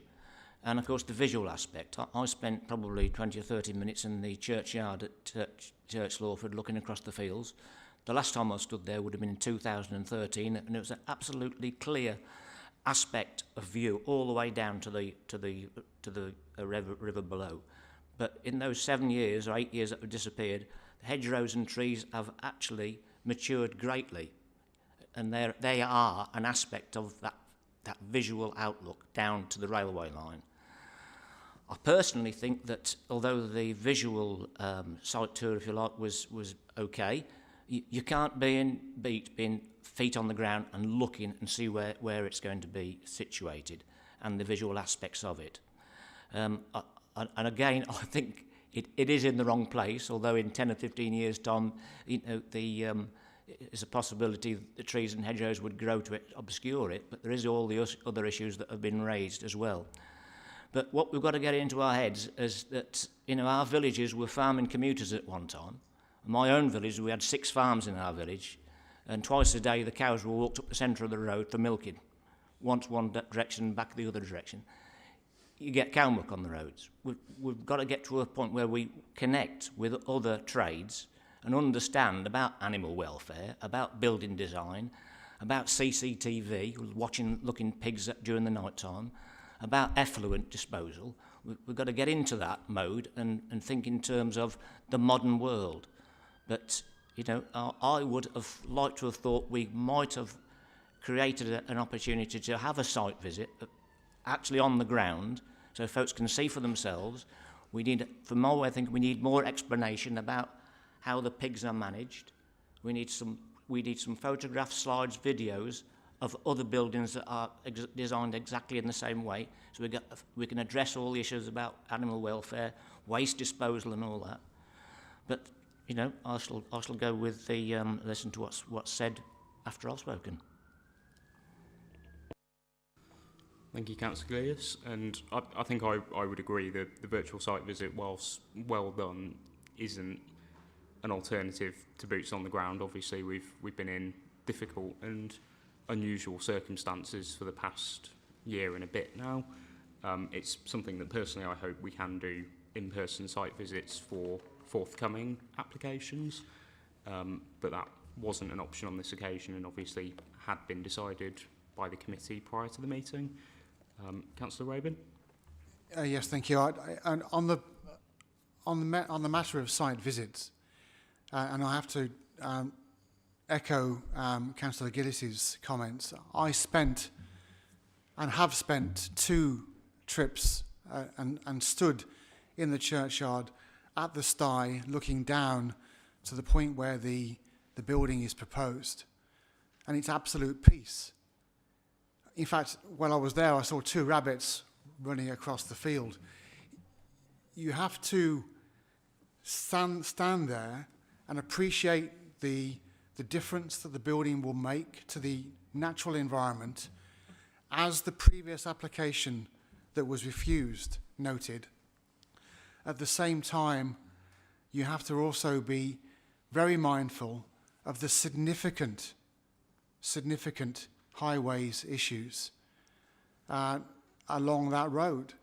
And I would suggest to any councillors that they should visit, subject to the result of this particular debate, visit the site individually and spend the time to stand on the road and literally experience the traffic that literally hurtles down that lane to the point where the slow, heavy HGVs will undoubtedly be turning the wrong way.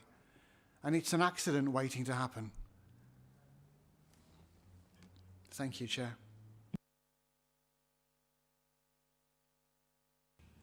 Thank you. Any further? Yep, sorry, Councillor Lewis. Thank you very much.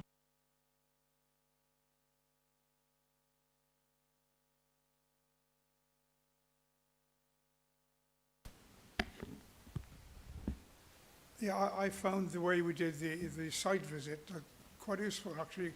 Could see quite a lot more probably than if I'd been there, although obviously you couldn't tell what the situation was with traffic.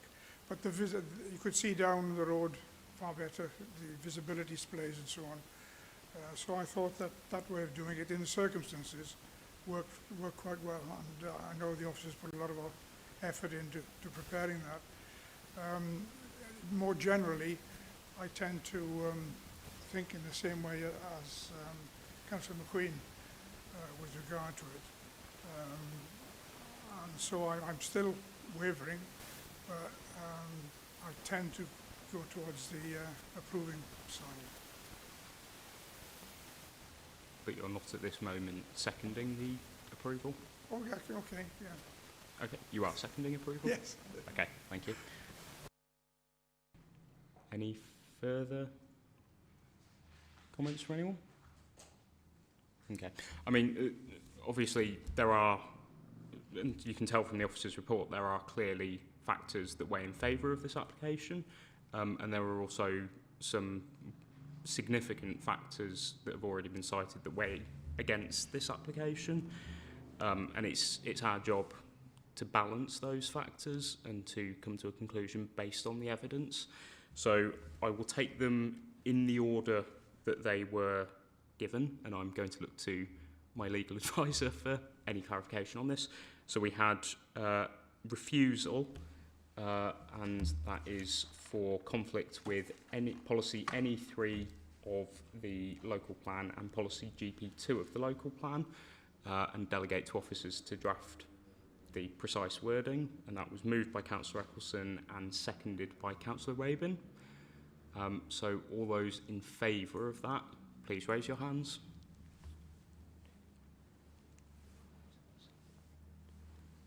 That 8.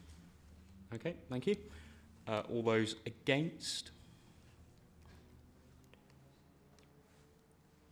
3. And any abstentions?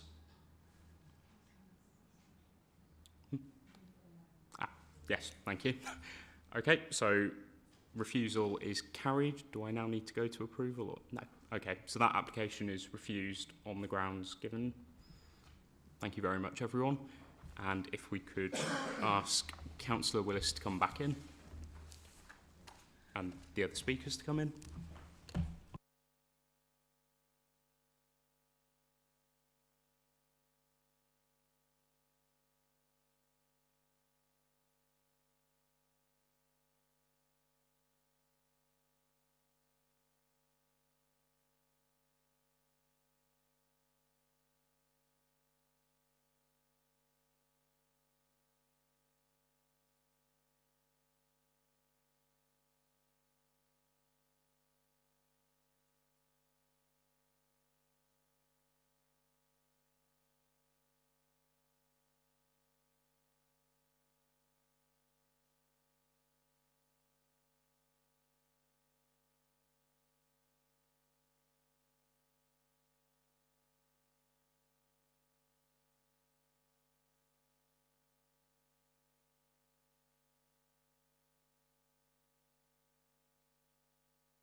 Okay, so just for the benefit of those who've joined us, I'll run through the rules on public speaking for the final time this evening.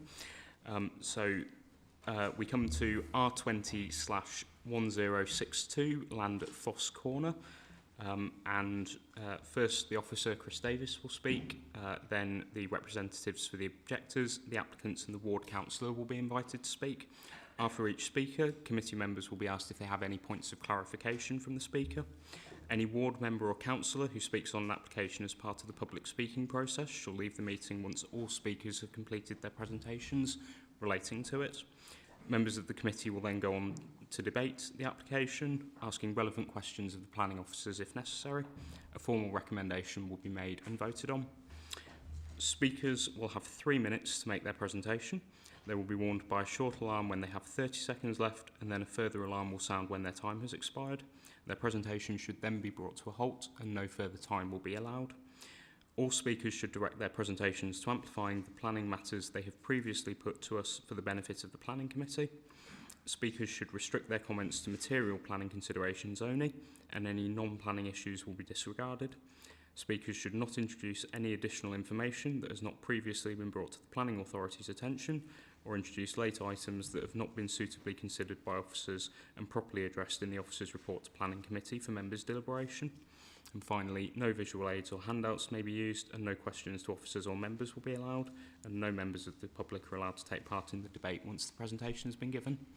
So with that out of the way, I'll hand over to Chris Davis. Thank you, Chair.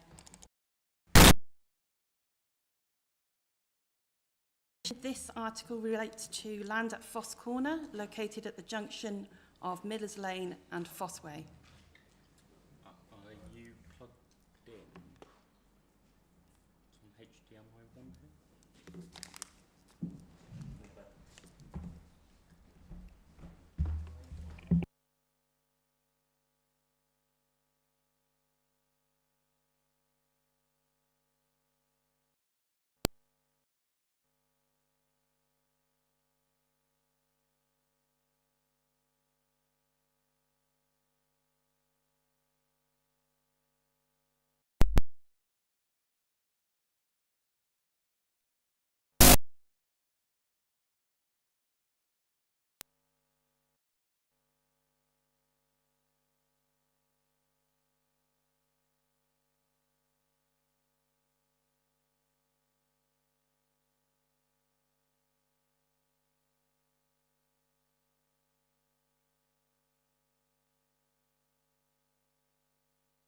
Can we take a short adjournment to try and resolve the technical issues?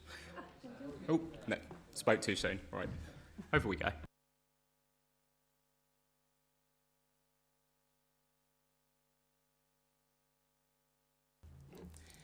Thank you. As the Chair has announced, this is regarding land at Foss Corner, which is at the junction of Millers Lane and Fossway near Monks Kirby.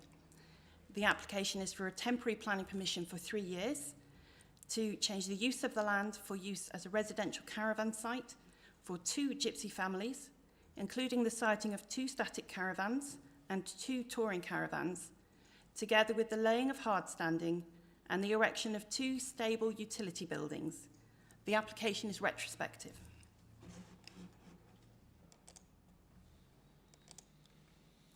Following the publication of the agenda, 2 corrections have been brought to the LPA's attention. In paragraph 3.3 of the agenda report, there is a reference to Millers Lane. This is incorrect. The reference should in fact have been to Bow Lane. In paragraph 9.1.3 of the agenda report, there is reference to the presence of a GP surgery and a pub in the village of Paleton. Whilst both of these are still shown as present within the village, according to a variety of actively updated local websites and publications, the LPA has been advised that both have now closed. However, there is still pub provision in other villages within the locality of the site, as detailed in the agenda report, and the applicants could access general medical practices elsewhere within the borough with the same level of accessibility as settled residents of the neighbouring villages. Following the publication of the agenda, the Monks Kirby Parish Council requested that a recent comment they had made be expressed with more clarity than was given in the agenda report. The Parish Council want it to be noted that the site lies within Monks Kirby parish boundaries. They disagree that the development complies with policies GP2 and GP5 of the local plan and policy E of the Planning Policy for Traveller Sites 2015. They seek reassurance that the Monks Kirby parish plan has been considered and they do not feel the agenda report makes this clear. They feel that the comments from the County Highways Authority and the Landscaping and Tree Officer conflict, and therefore one or the other must be considered to be an objection to the development. They feel that the order in which the Parish Council comments have been represented in the report shows a lack of knowledge of the position of the site within Monks Kirby parish boundaries, which should have meant that their comments were given greater priority. They feel that the representation of their comments in the agenda report has been redacted and does not represent all of their responses. They feel their comments should have been recorded in the agenda report in full. They feel no effort has been made to validate the claims made by the applicants, which the case officer states are justifiable reasons to consider this to be very special circumstances case. They feel there was no mention within the agenda report of their objections on planning policy grounds. They state that the site has flooded for many years, and whilst they do not suggest that this development caused flooding, they feel that this flooding makes the site unsuitable for any form of development. They feel the agenda report did not take into account that the applicants had not worked with the LPA prior to moving onto the site and then developing it without planning permission, nor that they had then ignored stop notices. For the reasons stated, they feel that the officer's conclusions are flawed and the reasoning is not explained in a way that weighs up all the various points of importance. These are the points they ask to bring to members' attention. Moving on to the development itself, the plan you can see now indicates the current proposed layout of the site. As you can see, it's been clearly identified into 4 zones, with the number 1s represented here and here, showing the approximate locations of static units. The 2 indicated number 2 here and here, representing the location of the touring caravans, 1 for each family. The areas represented 3 here and here, indicating the location of timber stable and amenity buildings. And the areas located 4 here and here show the areas of grassed areas, again 1 for each family. As members will note from the agenda report, the current static caravans located on the site are not those that the applicants intend to site there if members are minded to approve the application. In their place, they propose to put 2 identical residential units. These units would replace those static units, both would be identical, and each unit would contain 2 bedrooms, 2 bathrooms, and an open plan lounge, kitchen and dining room. 1 unit would serve each family. In addition, they also propose to retain the stable and amenity buildings that are on the site. In stable 1, to this side of the screen, there is a store, 1 loose box, and the amenity building here containing toilet and shower facilities akin to a wet room. In stable 2, there are 2 loose boxes located here and here, with the wet room, amenity room in the middle. The keeping of horses is a key feature of Romany Gypsy culture and reflects the cultural heritage use of horses as a traditional means of transport. The Designing Gypsy and Traveller Sites Good Practice Guide states this in paragraph 4.5.1, as well as noting that stable accommodation sizes and grazing land provision are to be made at the discretion of the site provider in such cases.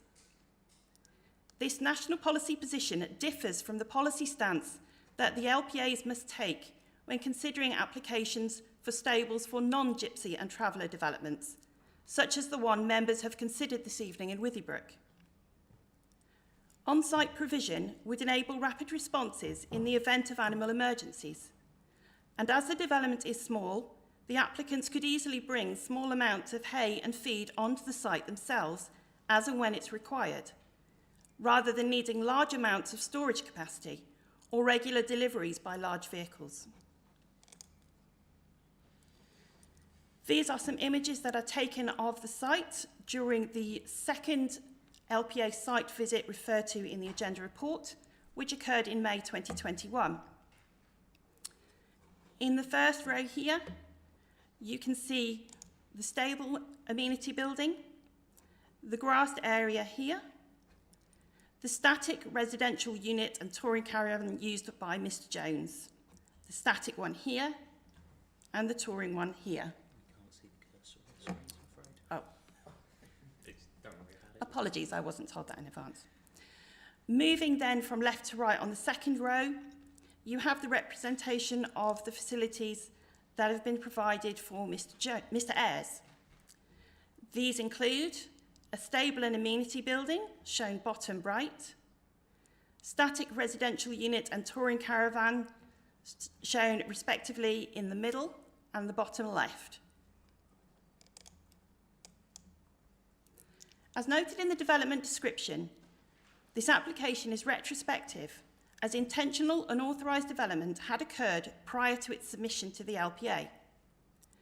Paragraphs 3.2 to 3.4 of the agenda report detail the extent of development undertaken by the time the application was submitted.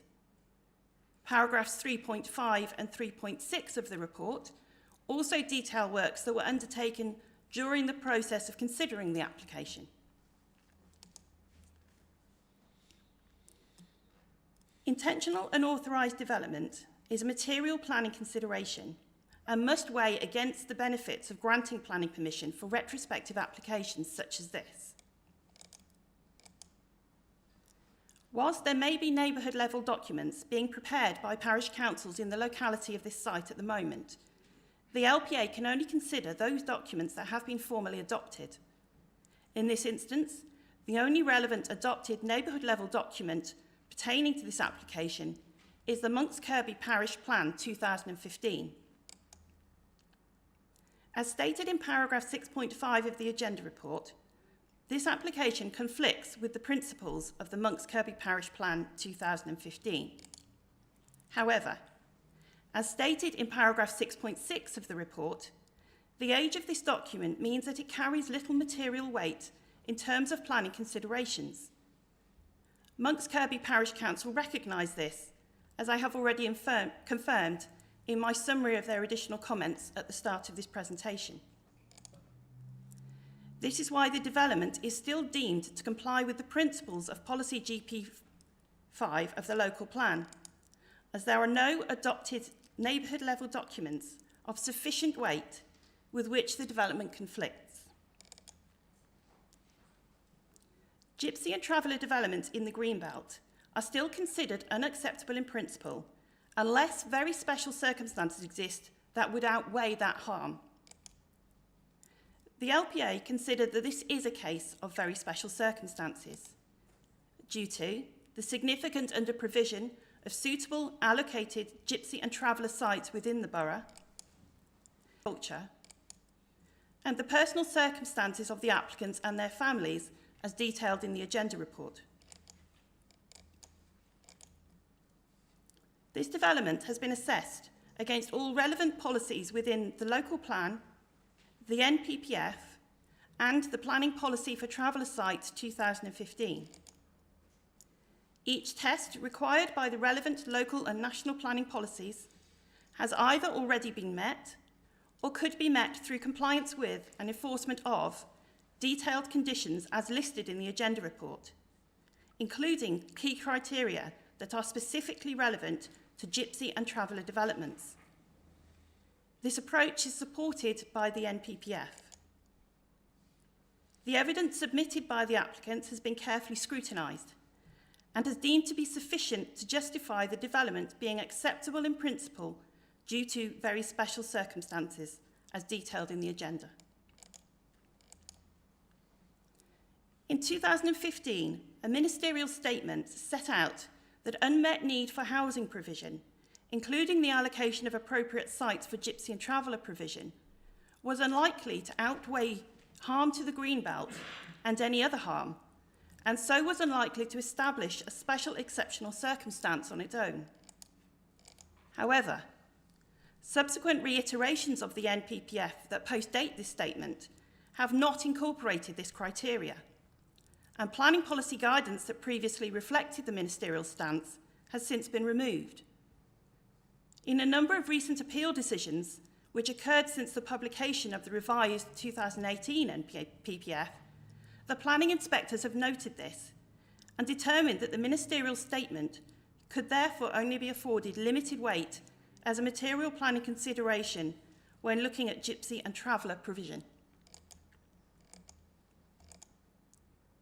In view of these appeal decisions, the LPA consider that only limited weight can be given to this ministerial statement and the recommendations it contains.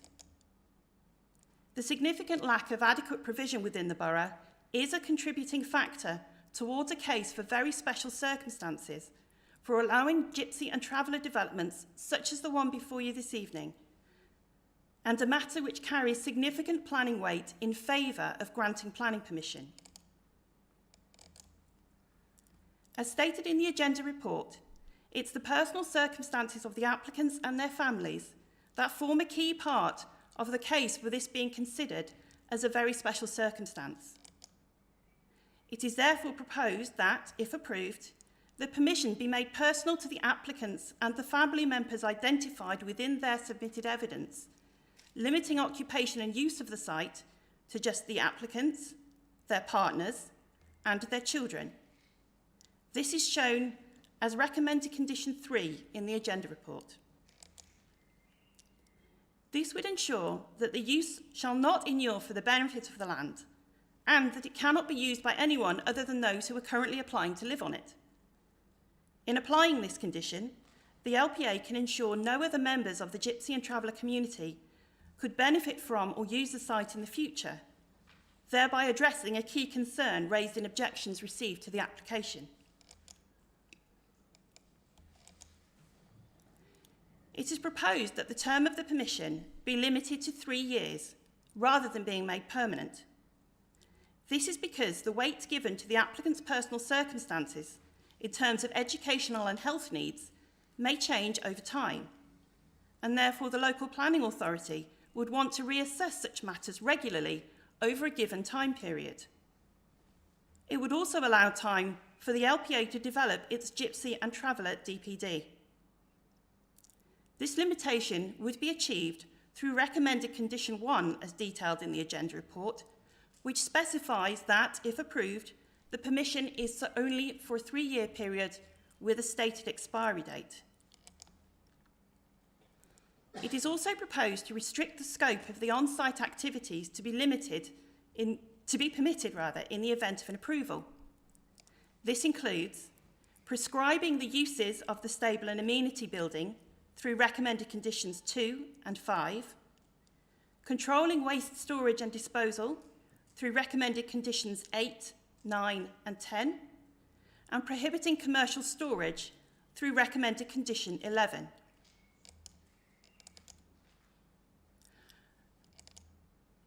A key concern raised in objections received by the LPA related to the impact of this development on the safety of adjacent highways, particularly Foss Way. Warwickshire County Council Highways were specifically consulted on the application and have assessed the proposals. They have not raised any objections or significant concerns. However, this is subject to conditions being included in the event of an approval that would require the upgrading and improvement of the existing site access off Foss Way. These recommendations and the wording of the conditions can be seen in the agenda report as recommended conditions 15, 16, 17, 18 and 19. The Council's Landscaping and Tree Officer expressed a desire for all remaining hedging adjacent to the highways to be retained and allowed to grow. However, Warwickshire County Council Highways advised that the access works required to meet the recommended conditions would necessitate the removal of a small section of the hedge facing Foss Way, immediately adjacent to the existing site access. Highway safety is a primary concern due to the implications to the safety of road users. The LPA therefore accepts that the lot of a small section of the existing hedge is a reasonable requirement to improve the safety of the access, which has been a key concern raised in objections, and in so doing to improve the safety of the road users. In order to mitigate for the loss of this small section of hedging and to improve biodiversity and habitat provision within the site, the applicants would in turn be required to enter into discussions with both the Council's Landscaping and Tree Officer and the County Ecology Unit regarding submission of a suitable landscaping and planting scheme that would mitigate for the impact of losing the small section of hedging and also increase biodiversity and habitat opportunities within and around the site. This approach is supported by both Warwickshire Council Ecology Unit and the Landscaping and Tree Officer as an appropriate way to mitigate for the loss of the small section of hedging and any pre-existing biodiversity. In the event of an approval, this would be done through recommended conditions 13 and 14 as detailed in the agenda report. This site does not lie within a designated flood zone as recognised by the Environment Agency, but localised flooding has been raised as a significant concern in objections from local residents, parish councils and ward councillors. As soon as flooding concerns started to be received, the LPA specifically consulted with colleagues at Warwickshire County Council Flood Risk Management. They conducted a drainage survey to establish the cause and source of the flooding and have advised the LPA that it is being caused by a lack of connectivity between old land drains, in particular one to the rear of the site that is causing flooding around Withybrook Spinney and the junction of Bow Lane and Foss Way. Maintenance of these land drains is the responsibility of the owner of the land in which they are situated and does not fall within the control of the applicants. They have also confirmed that the works undertaken by the applicants to date would not have contributed to the flooding issues, given the porous nature of the gravel and grass surfacing now present within the site, and they feel it's unlikely that retention of the current on-site arrangements would exacerbate any pre-existing flooding issue. The LPA are aware of concerns raised over the impact of the site on the character and amenity of the locality and have worked closely with the applicants to improve the aesthetic of the site during the course of this application. In the event of an approval, conditions would be applied requiring further works to be undertaken by the applicants within specified time periods and thereafter maintained at an acceptable standard for the duration of the 3-year temporary permission recommended. These requirements include controls on the external appearance of the stables, the static residential unit and fencing through recommended conditions 2, 4 and 6, limitations on exterior lighting through recommended condition 12, and additional landscaping and planting requirements through recommended conditions 13 and 14. Finally, they would also require the removal of any unauthorised additional structures not covered by this proposal and the prevention of the bringing onto site of any additional ones through recommended condition 20. The LPA recognise concerns raised by local residents who fear the impact of the development on their privacy and quality of life. It must also consider the amenities that would be available to the applicants as residents of this site should the proposal be approved. In the event of an approval, conditions would be applied which specifically aim to preserve the amenities of neighbouring residents, as well as provide sufficient amenities for the applicants. These can be seen as recommended conditions 5, 9, 10, 11 and 12 in the agenda report. the latter of which requires a slight modification to the reason to include reference to residential amenity, but no modification to the wording of the condition itself. Several of the recommended conditions would also control how the site is used during the 3-year temporary period, prohibiting activities that could result in a detrimental impact on those residents living close to the site.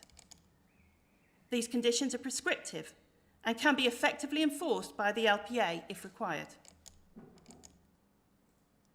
The LPA have worked extensively with the Council's environmental health team to assess and appropriately control matters relating to air quality and contamination. No concerns have been raised by environmental health regarding air quality, and no mitigation is required for this or recommended. Environmental health officers have, however, recommended several specific conditions designed to control and address contamination, and these can be seen in the agenda report as recommended conditions 7, 8, 9 and 10. Assessing the balance of the application, the factors in favour of approval are that the development meets the criteria for classification as a special exceptional circumstance, making the principle of the development acceptable in planning terms. Requirements of the conditions proposed and as detailed in the agenda would improve the visual impact of the site and ensure it is appropriately maintained for the duration of the 3-year temporary period. Specifically worded conditions would also serve to protect the amenities of neighbouring residents, as well as highway safety, drainage, environmental matters and ecological matters. Importantly, the proposal complies with all relevant local and national planning policies that can be applied to this type of development. The factors weighing against approval of this development are that there was intentional and authorised development undertaken by the applicants prior to and during the application process. There is a history of localised flooding around the site, although it has been confirmed by Warwickshire County Council Flood Risk Management that this has neither caused nor been exacerbated by the development itself. The proposal conflicts with the Monks Kirby Parish Plan 2015, although this document now carries limited weight in planning terms due to its age. In summing up, overall the planning balance weighs in favour of permitting this development for a temporary 3-year period subject to the conditions set out in the agenda report. Members are therefore recommended to approve this application for a 3-year temporary permission, subject to the minor amendment to the reason for condition 12, as explained in this presentation. Thank you, Chair.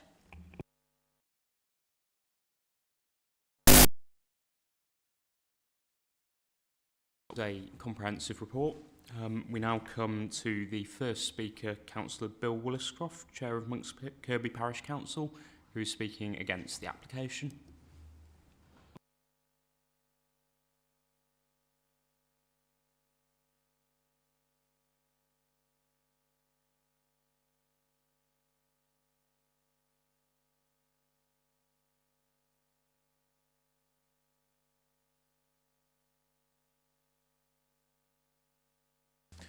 Monks Kirby Parish Council strongly object to this application as it is contrary to national and planning guidance and sets a worrying precedent for future applications.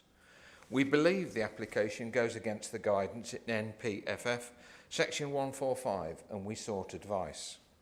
A letter from the Minister of State for Housing enclosed in our formal rejection states temporary or permanent traveller sites are not appropriate in the Greenbelt and personal circumstances and unmet need are unlikely to outweigh harm to the Greenbelt. We feel this clarifies the situation.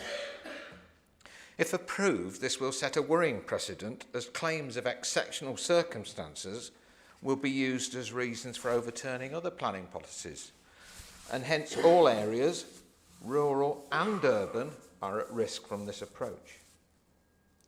But why have the officers advised approval?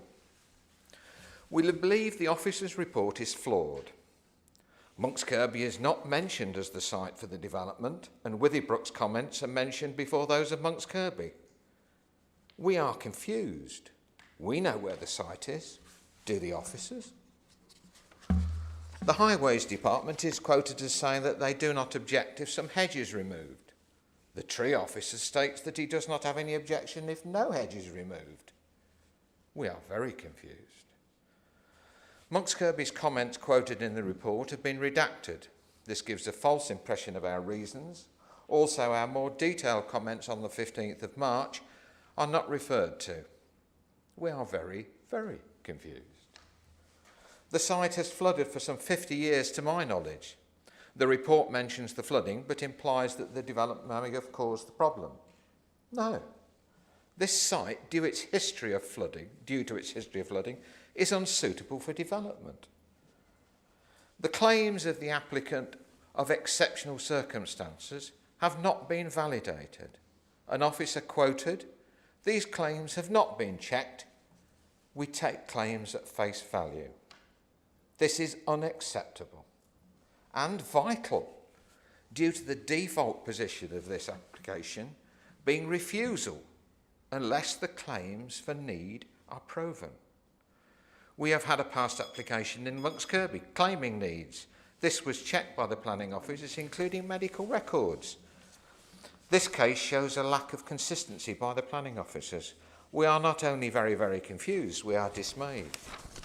Thus, we urge members to refuse this application and not to set a precedent that we will all regret. This would also renew the public's faith in the even-handedness of the planning system. Please refuse. Thank you. Thank you very much, Councillor Williscroft. Are there any questions for the Speaker? Councillor Gillies?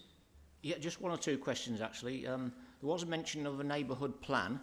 How are you getting on with that? It's been in hand for some 2 years now, but of course COVID has got in the way. And of course the other problem we've had is that it took the Rugby Borough Council 6 months to approve the designation, which was a rubber stamping exercise, which should have been. So I think we would have been well along the path of having it accepted by now if it hadn't been for COVID and so forth. Okay, there's a proposal is for a temporary period of 3 years. How would the parish council feel about that? I think we take the attitude that making it a temporary one it shows that there is doubt on whether the need is real, and therefore if there is any doubt as to whether those needs are real, it should be turned down. The temporary doesn't make any difference in our view. Thank you. Any further questions? No? Okay. Thank you very much, Councillor Williscroft. We now come to the second speaker, who is speaking in favour of the application, and that is Mr. Philip Brown of Philip Brown Associates Limited.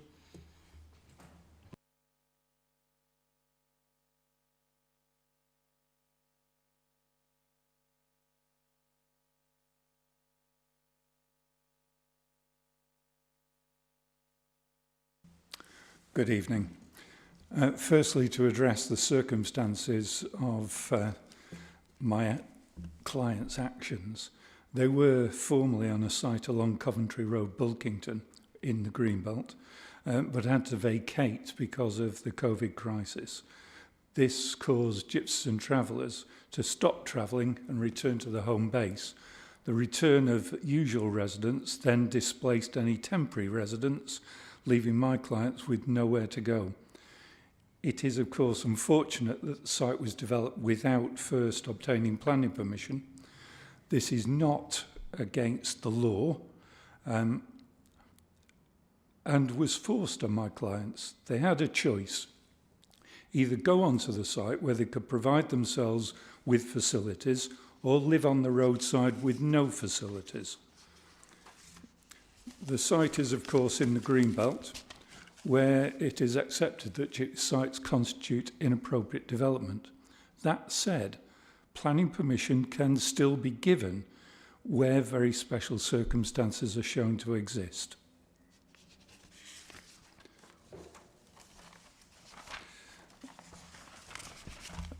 there is, in this case, limited, the harm is limited to harm by reason of inappropriateness. There is limited loss of openness. It's a very small site. And limited, equally limited encroachment into the countryside. The significance of a 3-year temporary permission is that that harm will be relatively short-lived and therefore will carry less weight in the overall balance. And on the other side of the balance, officers accept that the applicants are gyps and travellers for planning purposes. I won't go through the Council's policy for the consideration of proposals for new gyps sites in full, other than to say this. Firstly, the site lies within 5 kilometres by road from Brinklow with a wide range of local services and facilities. 5 kilometres is well within the distances accepted by inspectors on appeal as being sustainable for small gypsy sites. Secondly, flooding has resulted from non-connectivity in the local ditch system. It's not been exacerbated by the development, has not affected the habitable areas of the site. And thirdly, the site is reasonably well screened already. Government doesn't expect gypsy sites to be hidden, and your officers accept that with additional landscaping, this development need not cause unacceptable harm to the character or appearance of the countryside. As a result, the development is capable of complying... That is time, Mr Brown, I'm afraid. Can I just finish this sentence? I'm afraid. I was just saying that development is capable of complying with the Council's policy. Okay. Before I go to any other questions, I just want to ask you, you referred to the reasons why the applicants had to leave. You said that they left the site they were living on and then seemed to imply that they came back and there was no longer space at that site, no. which doesn't seem to be what the officer's report suggests. That's not what I said with respect. What I said was that they were on a site in Coventry Road. They had to leave that site because of the usual residents of the site returning to that site. They were only temporary residents on that site, so they were then displaced by people coming back because of the COVID crisis. Okay, thank you. Any other questions? So, Councillor Gillius, then Councillor McQueen. Thanks for that. Yeah, Mr Brown, you're going to have to help me with this process because, for this particular type of application anyway. Presumably you're fully qualified in planning matters and conversant with all the planning regulations, no doubt. I'm a planning consultant of 40 years plus experience. Good. So in the formation of your planning application form, you probably have to go out and measure the site and take details of it before you can put it down on paper? Is that what you normally do? I have purchased plans from the internet, which are ordnance survey plans to scale, and I draw on layouts on the basis of those ordnance survey plans. I've also been out to site to check measurements. Okay, and that forms the basis of your plan that you've sent to the planning department? It forms the basis of the latest plan, yes. Okay. Just to remind you, you signed that form. It was actually, you stated that the work started on the site on the 5th of December, and you signed the form on the 6th of December. Yeah. And the enforcement officers went onto the site there on the 7th of December. Presumably it was that point there that you gave them the application form, or did you email it to them? Because you're only just across the road, aren't you, from the planning department? Yeah, I posted it. You did? Yeah. Okay. Well, just to remind you, there's a section on that form that talks about biodiversity and geological conservation. That's probably around about newts and that type of thing, and bat surveys. Yeah. I mean, on the section A of that, you've said no, it doesn't refer to, it isn't an issue. On section B of that, the important habitats for wildlife, again you've said no. Not within the site itself, no. Right. And then on the section C, the conservation area and whatnot of section C of that, you've also said no. Yes. And then we move on to the section of trees and hedges on the site. Yes. And there have been a tree and hedgerows removed. And again, on that section, you've said no. There have not been hedgerows removed. And as far as I'm aware, there's been no trees removed either. Well, from my recollection, there's been a protected tree taken down. I don't think there are any protected trees on the site. According to the there was from David Gower's report. Yeah. Yes. I think that the landscape officer was suggesting that a tree preservation order should be imposed, but as far as I'm aware, there were no protected trees. But certainly when I saw the site, there have been no trees removed since my viewing of the site. Okay, and just to go on from that, it does suggest on that form, are there any trees on adjacent land to the site that might be part of the local landscape? And that is would relevant. be affected, that would be affected by the development, Yes. and the answer to that is no. Right. And do the planning officers feel that's appropriate? That would not affect the adjacent trees? Is that? Would that tick the boxes or not? I will let the officer come back on this. Okay. Thank you, Chair. As noted in paragraph 7.7 of the report, following the receipt of a report that a possible protected tree had been felled, the Council's tree officer visited the site with myself to make a full assessment of the potential implications of that.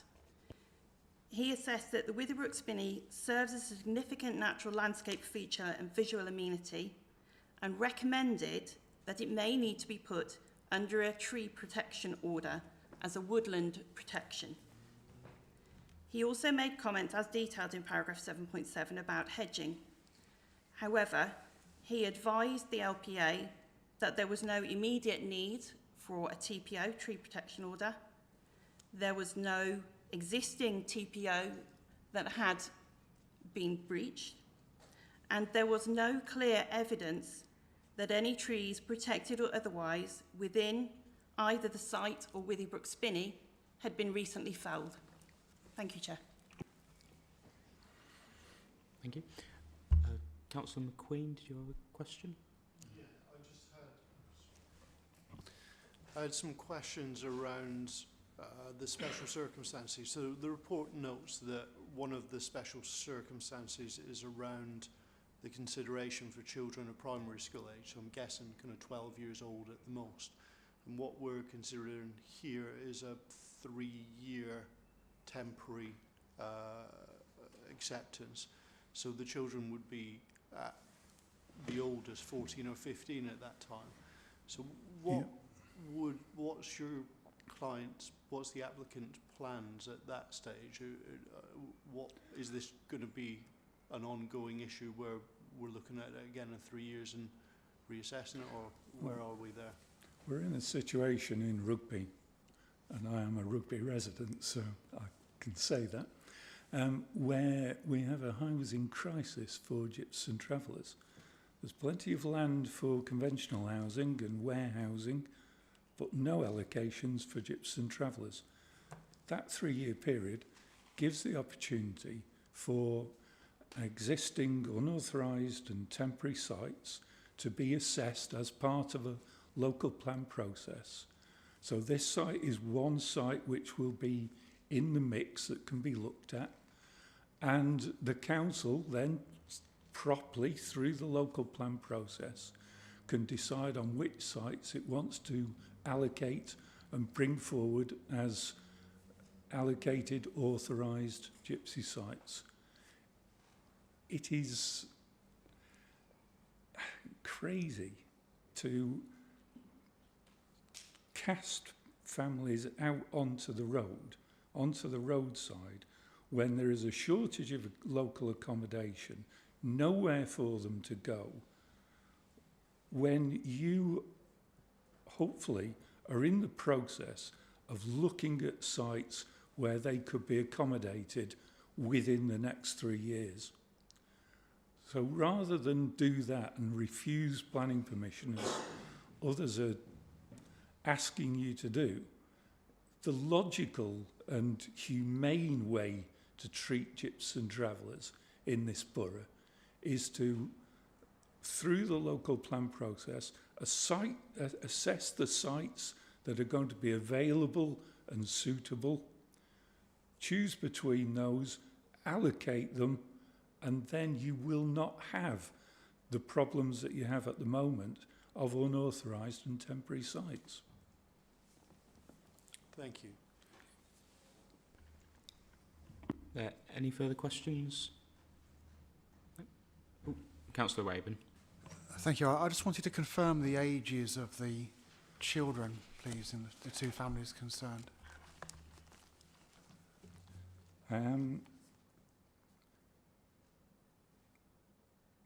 There's one, this is May 2021, my email. And there's a girl called Claudia who's 11 years old. The children's ages of Mr. Ayres' children, they're currently in primary school. I can't give you their precise ages because the mother is wanting their identity to be protected. She's very worried about them being bullied in school. No, I understand. Yeah. Has there been, in your discussions,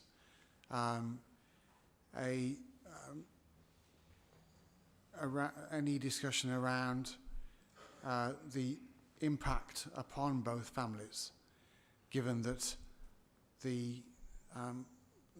there was a time limit of three years, and given that they're actually going to be attending schools? Okay, I'm just going to ask our officer to come in on this point, please. Thank you, Chair. Just to make members aware, obviously the applicants come from the Gypsy and Travelling community. There is a concern with the parents of the children that if we are too specific about their ages and identities, they may be put at potential harm, and there is a safeguarding concern in making too many details publicly available. Thank you. Thank you for that. So I was just asking about whether the impact on the two families concerned, these are families with children, has been properly assessed.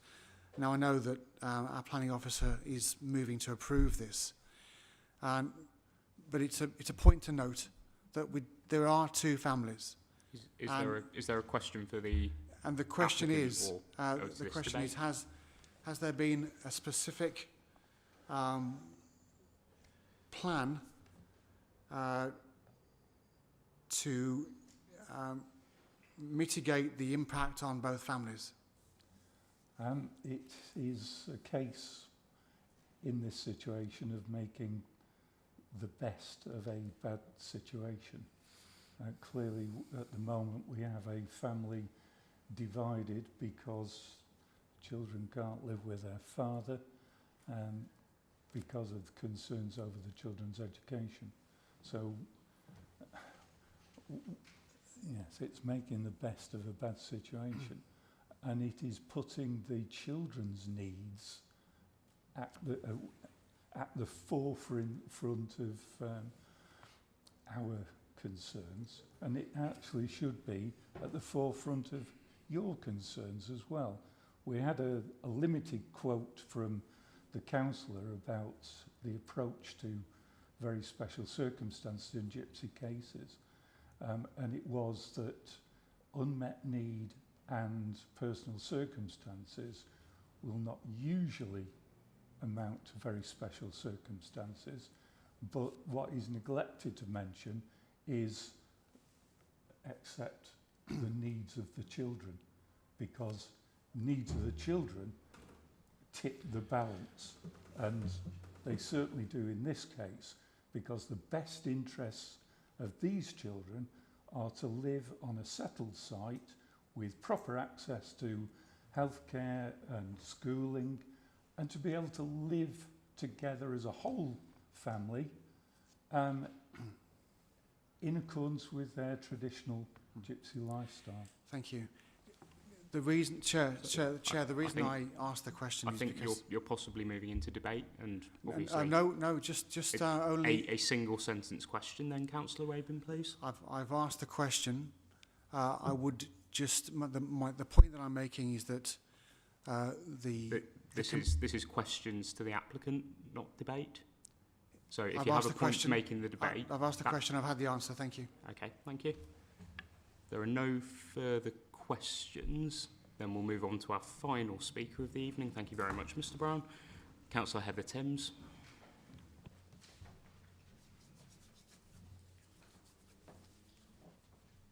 Councillor Rabin, if you could switch your microphone off, please.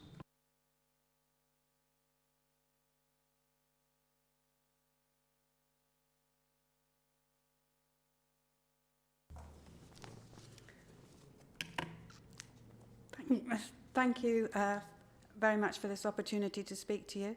My concern is over the unmet need figures. We don't seem to have any in the report. None. Just a statement that there is. What I would say to you is the local plan contains some figures. Between 2017 and 22, that we should provide 35 pitches. When we did a call for sites, nothing came forward. And yet, these sites are being purchased by the Gypsy and Traveller community and are coming forward for these kinds of permission. I would suggest that in the same manner as we expect housing development to be monitored, it is reasonable to expect the council to monitor Gypsy and Traveller sites and provisions. There is also no mention of whether there are any vacant pitches within Rugby Borough Council. No mention at all. Or alternatives to meet the needs of this family. We also have quite a lot of undetermined larger sites out there that need to be very carefully looked at and have not been considered within this report. How can you recommend an application for approval without firstly clearly defining where the numbers are in relation to the plan? The local plan exists to make sure that local services, schools, doctors can cope with demand. I would suggest that this site places exactly the same demands on those services as a permanent structure. Let's be in no doubt, there is no temporary permission in RBC that has reverted to a green belt site after the period of the temporary permission given. None. Point 4.21 of DS2 of the local plan also states that sustainability sites should be located adjacent to urban boundaries for access to services. When you're considering an application for a house, that says that you cannot just depend on transport by car. And that's what this site would depend on, because I would suggest that Foss Corner is as far from a sustainable location as you would find. Let's move on to the families. One family does homeschooling, so has no requirement, and that's in the report, so has absolutely no requirement for the local schools, and has no intention of, to my mind, because that has not been proven. So, we have an unsustainable location, not sure quite about the needs or unmet needs, because the figures have not been proven on this report. And we also have a greenbelt location. Thank you. Are there any, hopefully, brief questions for Councillor Timms? No? Okay. In that case, thank you very much, and I'll have to ask you to leave.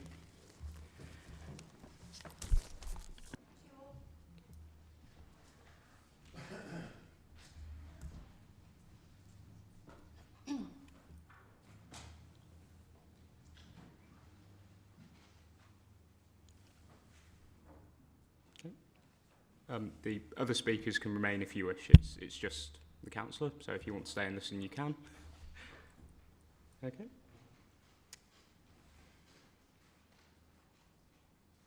anyone wish to start the debate? So Councillor Gillies and then Councillor Appleson. Well, Chair, we've listened to a lot of discussion and reasons and whys and what not.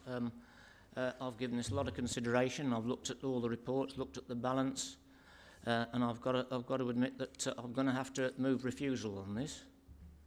I'm going to cite GP2 of our local plan policy, and we all know that the hierarchy there, it's town, and then the final option is the green belt, and only where national policy comes in there is will it be allowed.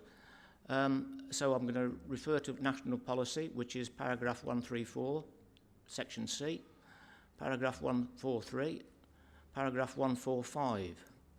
And I know that we've mentioned what's been said with the ministerial statements, and I'd just like to reiterate those, but put a few extra words in that weren't mentioned.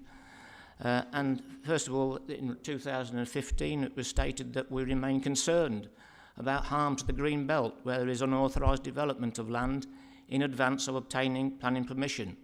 In such cases, there is no opportunity to appropriately limit or mitigate the harm that has already taken place.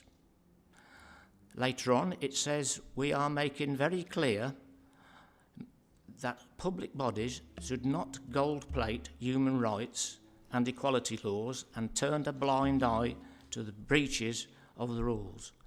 The cause of equality is assisted by taking firm action and to undermine community relations and hinder integration. And that's a very important point to note, because it does undermine community relations.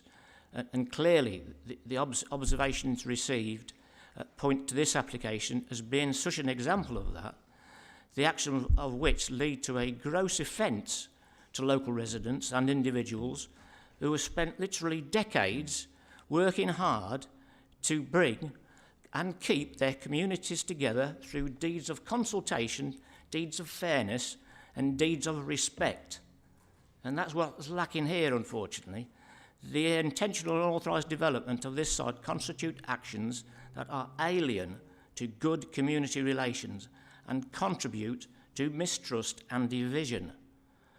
So the Dipsy traveller community must begin to understand and work with local communities and not purely in self-interest, because that's how it comes across.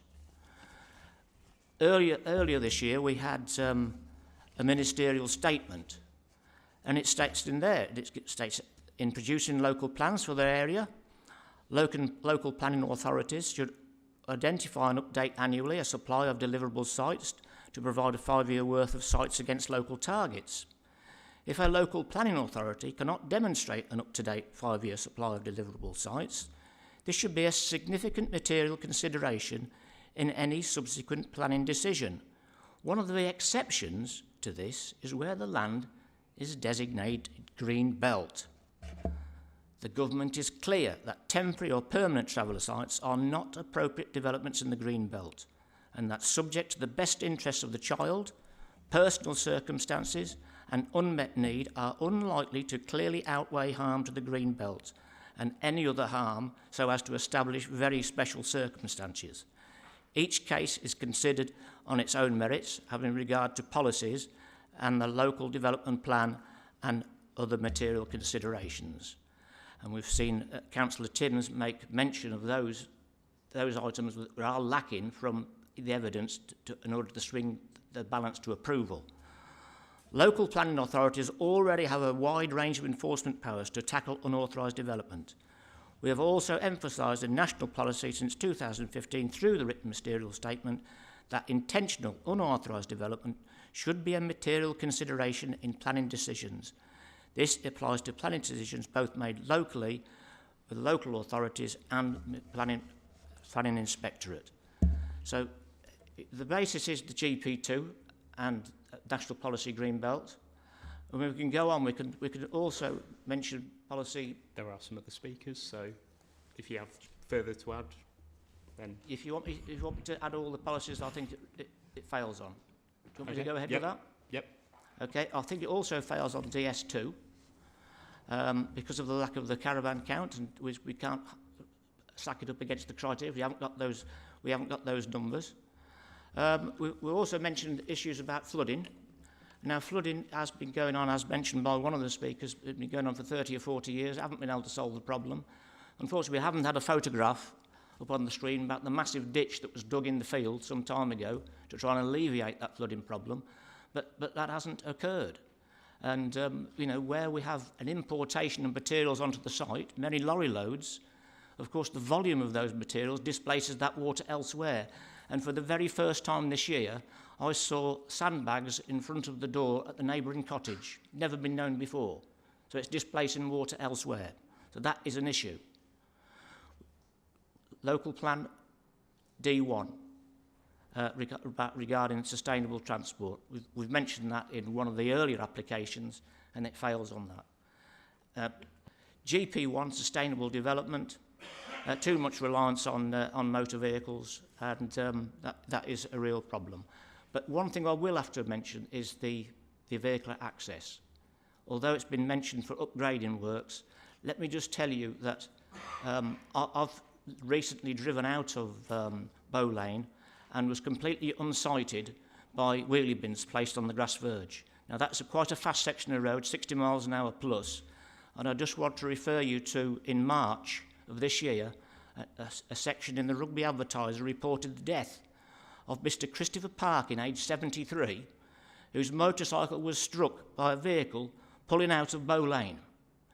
Now you can imagine a vehicle pulling out of Bow Lane, another vehicle pulling out of the entrance to the Gypsy and Traveller site, or the proposal Gypsy and Traveller site, and being unsighted by dustbins. It's an absolute lethal concoction. So those are the policies that I feel that fails on. Okay, thank you very much, Councillor Gillies. So I now have Councillor Eccleston, then Councillor Shrivastava, then Councillor Sanderson. Thank you, Chair. I started this debate, listened to this debate tonight with great sympathy for the application. However, as the debate has gone on and having listened to the speakers, I draw a conclusion that this has been an attempt almost at planning permission by the back door, as described by the officer, an authorised planning permission to start with. We haven't actually clarified the special circumstances around that, as was pointed out by one of the speakers earlier as well. There was no clarification of special circumstances, and I know that if a settled resident was to claim special circumstances to remain in a house or to do something to a house, we'd go into great detail to find out what those conditions were or what those requirements were. Also, I asked myself, what defines a Gypsy and Traveller site? This is a site for two families. So, does it come under the classification of a Gypsy and Caravan site? I don't know. I asked that question. Who would police condition 3 of the plan? Who's going to say that only the families that this permission has been granted to will remain? Now, this isn't working, is it? And it's been admitted openly that the idea of this 3-year planning permission is, whilst reviews are given to other requirements for Gypsy and Traveller sites in the area, to make this more of a permanent installation in the future. So that reinforces my view that this is planning permission by the back door, and I would support Councillor Gillies and second his recommendation for refusal. Okay, I'll come to Councillor Shrivastava. Thank you, Chair. I think the report is very elaborate and describes. The LP currently has a shortfall in Gypsy and Travellers and provision of the accommodations. There is family issues, and I support officer's recommendation. You're moving approval? Yeah. Okay, thank you. Councillor Sanderson. Thank you, Chair. Yeah, I would like to second that approval for very good reasons. We know that 2 of the policies quoted up on the screen on there are out of date. Therefore, we have to rely on the NPPF in order to make our decision on safe grounds. In terms of us coming forward with a supplementary planning document in terms of gypsies and travellers, we're not even in the foothills yet. We are at very early stages in putting those documents together. So therefore, I feel the officers really done a sort of judgment of Solomon decision. Better to have a temporary permission with conditions than an uncontrolled development without conditions. So I think for those sound reasons, and those of us who have been on this committee long enough and who have dealt with gypsy and traveller applications, it's quite normal for those applications to consider the welfare of the children, siblings, or any vulnerable person within those households. We've done it on numerous occasions. It's not new, and I'm a bit concerned that members are searching for reasons to go against the officer's recommendation, not with sound planning reasons, to support the officer's recommendation for approval. Thank you, Councillor Sanderson. So we're going to go to Councillor Rabin, then to Councillor Brown. Yes, thank you, Chair. I, like Councillor Eccleston, was sympathetic at the start of the presentation and application. But my point is that I'm struggling with the sheer amount of restrictions and conditions that have been specified, and fail to see how those restrictions and specifications and conditions would be adhered to on an ongoing basis. And with that in mind, I would regrettably move to refuse. Okay, thank you. Councillor Brown and then Councillor McQueen. Thank you. Yes, it's a statement, an observation really. I will say that I was sympathetic at the start. I am still sympathetic, and that's balanced with real disappointment, actually, that we haven't made further strides into planning in a more coherent way for a group of people who will continue to have at least this level of need, and possibly more so. So we will always be faced with the kind of application that comes through piecemeal unless we look at it holistically and actually really put some effort into sorting out authorised sites. So that's the observation. I'm minded to support this because I believe the special circumstance of families that need that kind of support and that kind of educational support is probably the most significant special circumstance you can have. I, as I say, can't look at this in isolation. I can only see it as part of a general, a bit of a hot mess, actually, in terms of what it is we provide for Gypsy Roma travellers. I'll leave it there because I could say more and it's probably not appropriate to do so. Thank you very much, Councillor Brown. And Councillor McQueen. Thank you, Chair. I think this is an incredibly difficult one to come to a decision on, and it's one that I've been wavering both ways on during the discussions. I agree with the majority of points that have been made, actually. I think people have made some very, very salient points. I think what's coming out of the debate is there's a really strong need for us to bring forward a proper supplementary planning document dealing with gypsies and travellers in the borough and make sure that there are sites available for them. There's also been quite a lot of discussion around the special circumstances and the children involved. I would agree with the points that have been raised. We don't have enough information about that. However, I don't want to take the chance of endangering children just because we're ignorant. So I don't think we should be taking risk with any children within this borough just because we don't know enough about it. I think in these circumstances we should be erring on the cautious side and supporting those children rather than throwing the case out because we don't understand it.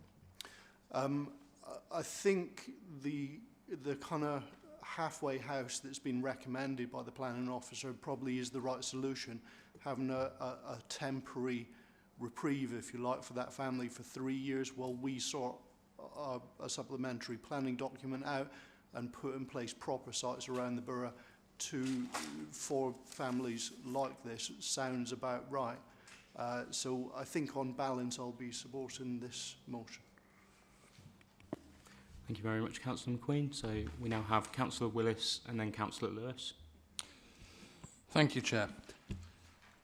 Indeed, it is complicated. I speak first of all as a health and social care professional, and I have two questions. One to the officer, if I may, Chair. What happens to the families after 3 years?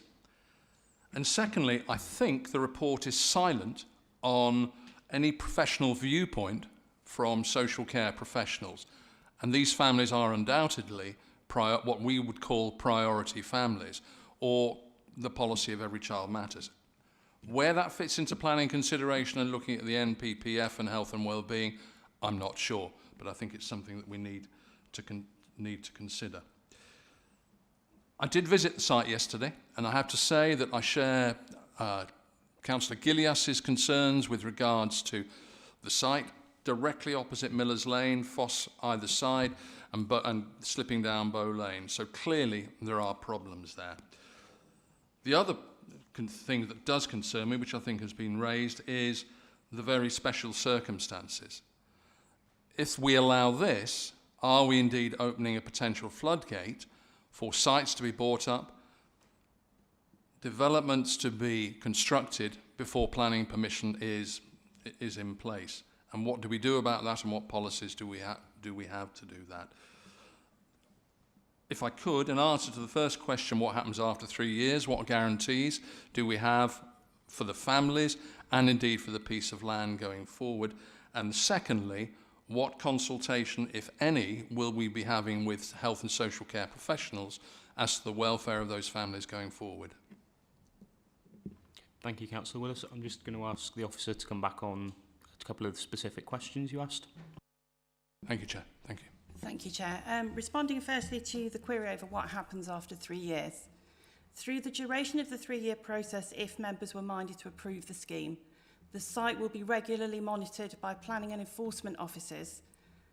One reason is to maintain an on-site presence and to make sure that the conditions that we've recommended, which are prescriptive and most do contain timescales, will be complied with. Obviously, if on any of those assessments we find that they are not, we take appropriate measures. At the end of the 3-year period, if approved, this permission would cease to exist. Therefore, any development after the deadline specified in Condition 1 of the agenda report would become an authorised development and would be treated accordingly. Regarding the second point about health and social care professionals, I'm not a health and social care professional, so unfortunately I can't make an assessment on that. From a planning perspective, it's not a mandatory requirement, but it is something that the applicants could look at considering if they felt that the health care needs of their children required it. Unfortunately, the LPA can't mandate for that. Thank you, Chair. Chair, can I come back on just on the first point? Okay. On the 3 years. Could the 3 years be extended? The 3 years is prescribed in Condition 1 of the report. In order to try and change the conditions applied to a planning permission, the applicants would need to apply to vary a condition. given that we don't yet know if they would do that, and if they did, for how long that would be for, it's difficult to say that an attempt would not be made to do that. If and when that happens, the LPA would take a considered decision on, firstly, how much longer is being asked for, and secondly, whether or not the request is to make it permanent, which would be contrary to the temporary nature of this specific application. In either way, they'd need to come back to us. Thank you. Thank you. So Councillor Lewis and then Councillor Watson-Marrett. Thank you, Chair. Yeah, at the start of this meeting, I arrived, as I should do, without any preconceived ideas of how I was going to vote. I want to listen to all the presentation, discussion, read the report and so on. And I've listened. I thought the officer prepared an excellent report and it was very well presented. And after listening to that and some of the arguments given, I'm aiming on the side of supporting the officer's recommendation. Thank you, Councillor Lewis. Councillor Watson-Marrett. Thank you, Chair. I was just all evening toying between the original statement where in many of these circumstances it's referred to as exceptional circumstances, and then we asked to regard it under another heading called very special circumstances. So could we clarify if there's a difference between those two, and if there is, does it revolve around children when it relates to very special circumstances? Through you, Chair. The confusion, I think, has arisen because the policy, so the MPPF and our local plan policy relating to Greenbelt is very special circumstances. There have been some recent appeal decisions where inspectors have used the terminology exceptional circumstances rather than very special circumstances, but they are essentially, for our purposes, the same thing, and very special circumstances is our preferred terminology because it reflects national policy. Thank you, Chair. Thank you. Councillor Gillius. Yes, thanks, Chair. Just to remind members that we've got to be, we're asked to be reasonable with our decision-making process. But let's just remind us what's been going on. You know, it's been unauthorised development. There's been 2 stop notices put on the site. Both have been breached. The work's continued. It's been ongoing. Neighbours, close by neighbours, you'll find there won't be any objections from any of them, because why? They fear intimidation. Their way of life has been altered. Their residential amenity has been, well, destroyed. That is the problem, and that is a breach of SDC1. Now, you've also got to bear in mind that most of the people that live in Monks Kirby are a very tight, close-knit neighbourhood. You know, they are very, very understanding. But, you know, they've got to be given the opportunity. Straying from material considerations at this point? Well, material consideration where people are being intimidated, that is serious intimidation. That's hearsay. Okay, their amenity has been eroded.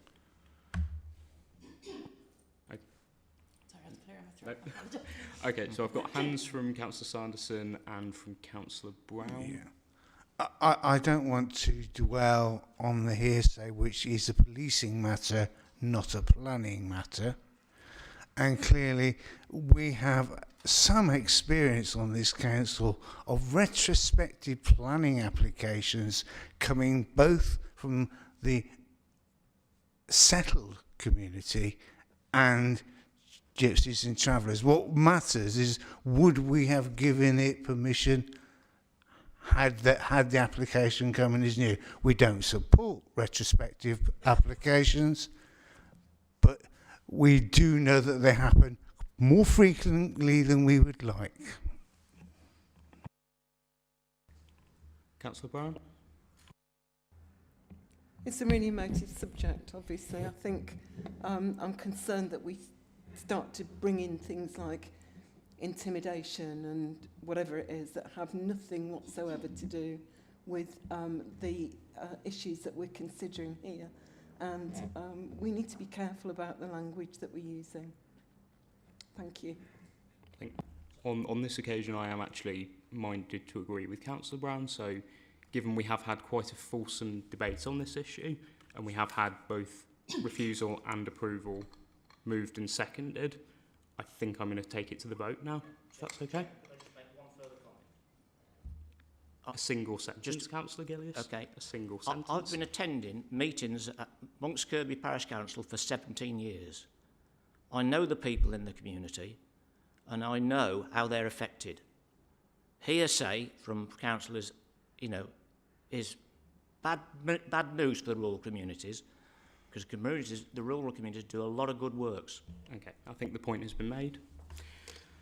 Okay, so taking the proposals in the order that they were given, we had refusal moved by Councillor Gillies, seconded by Councillor Eccleston, citing policies GP2 and DS2 of the local plan and paragraphs 134, 143 and 145 of the MPPF. Okay, so all those in favour of that decision, please.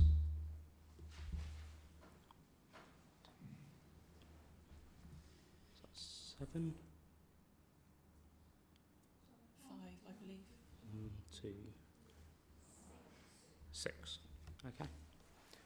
All those against?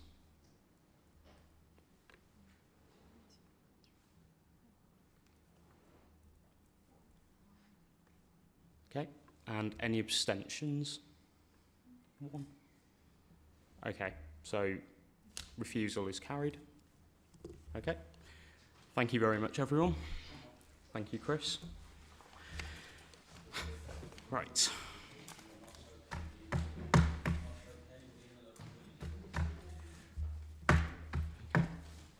Right, so that brings us to the end of the applications for consideration. So we now move on to agenda item 5, advance notice of site visits for planning applications. I believe have applications been received? Richard? Yes, thank you, Chair. We have had a request from Councillor Joe Roothouse for a site visit at R21/0364, which is 2 Fisher Avenue. I understand it's for a new dwelling. His grounds for calling it to committee and also for a committee site visit is because of the proximity to a busy junction and the high volumes of traffic that use that. Also potential parking issue, and also a view that the proposal will contradict sustainable design. So obviously the members to vote. Thank you very much, Richard. All those in favour of undertaking this site visit, which will hopefully be a physical site visit? That's unanimous, thank you.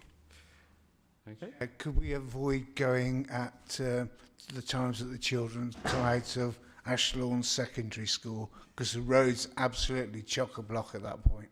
I'm sure that will be noted and passed to the officer when that decision's made. Okay. Agenda item 6, which was an urgent decision under emergency powers for planning application R20/0919. That's to note. Any questions or any comments from the officers? No, Chair. Thank you very much. And finally, item 7, delegated decisions to note. Any questions? No? Okay.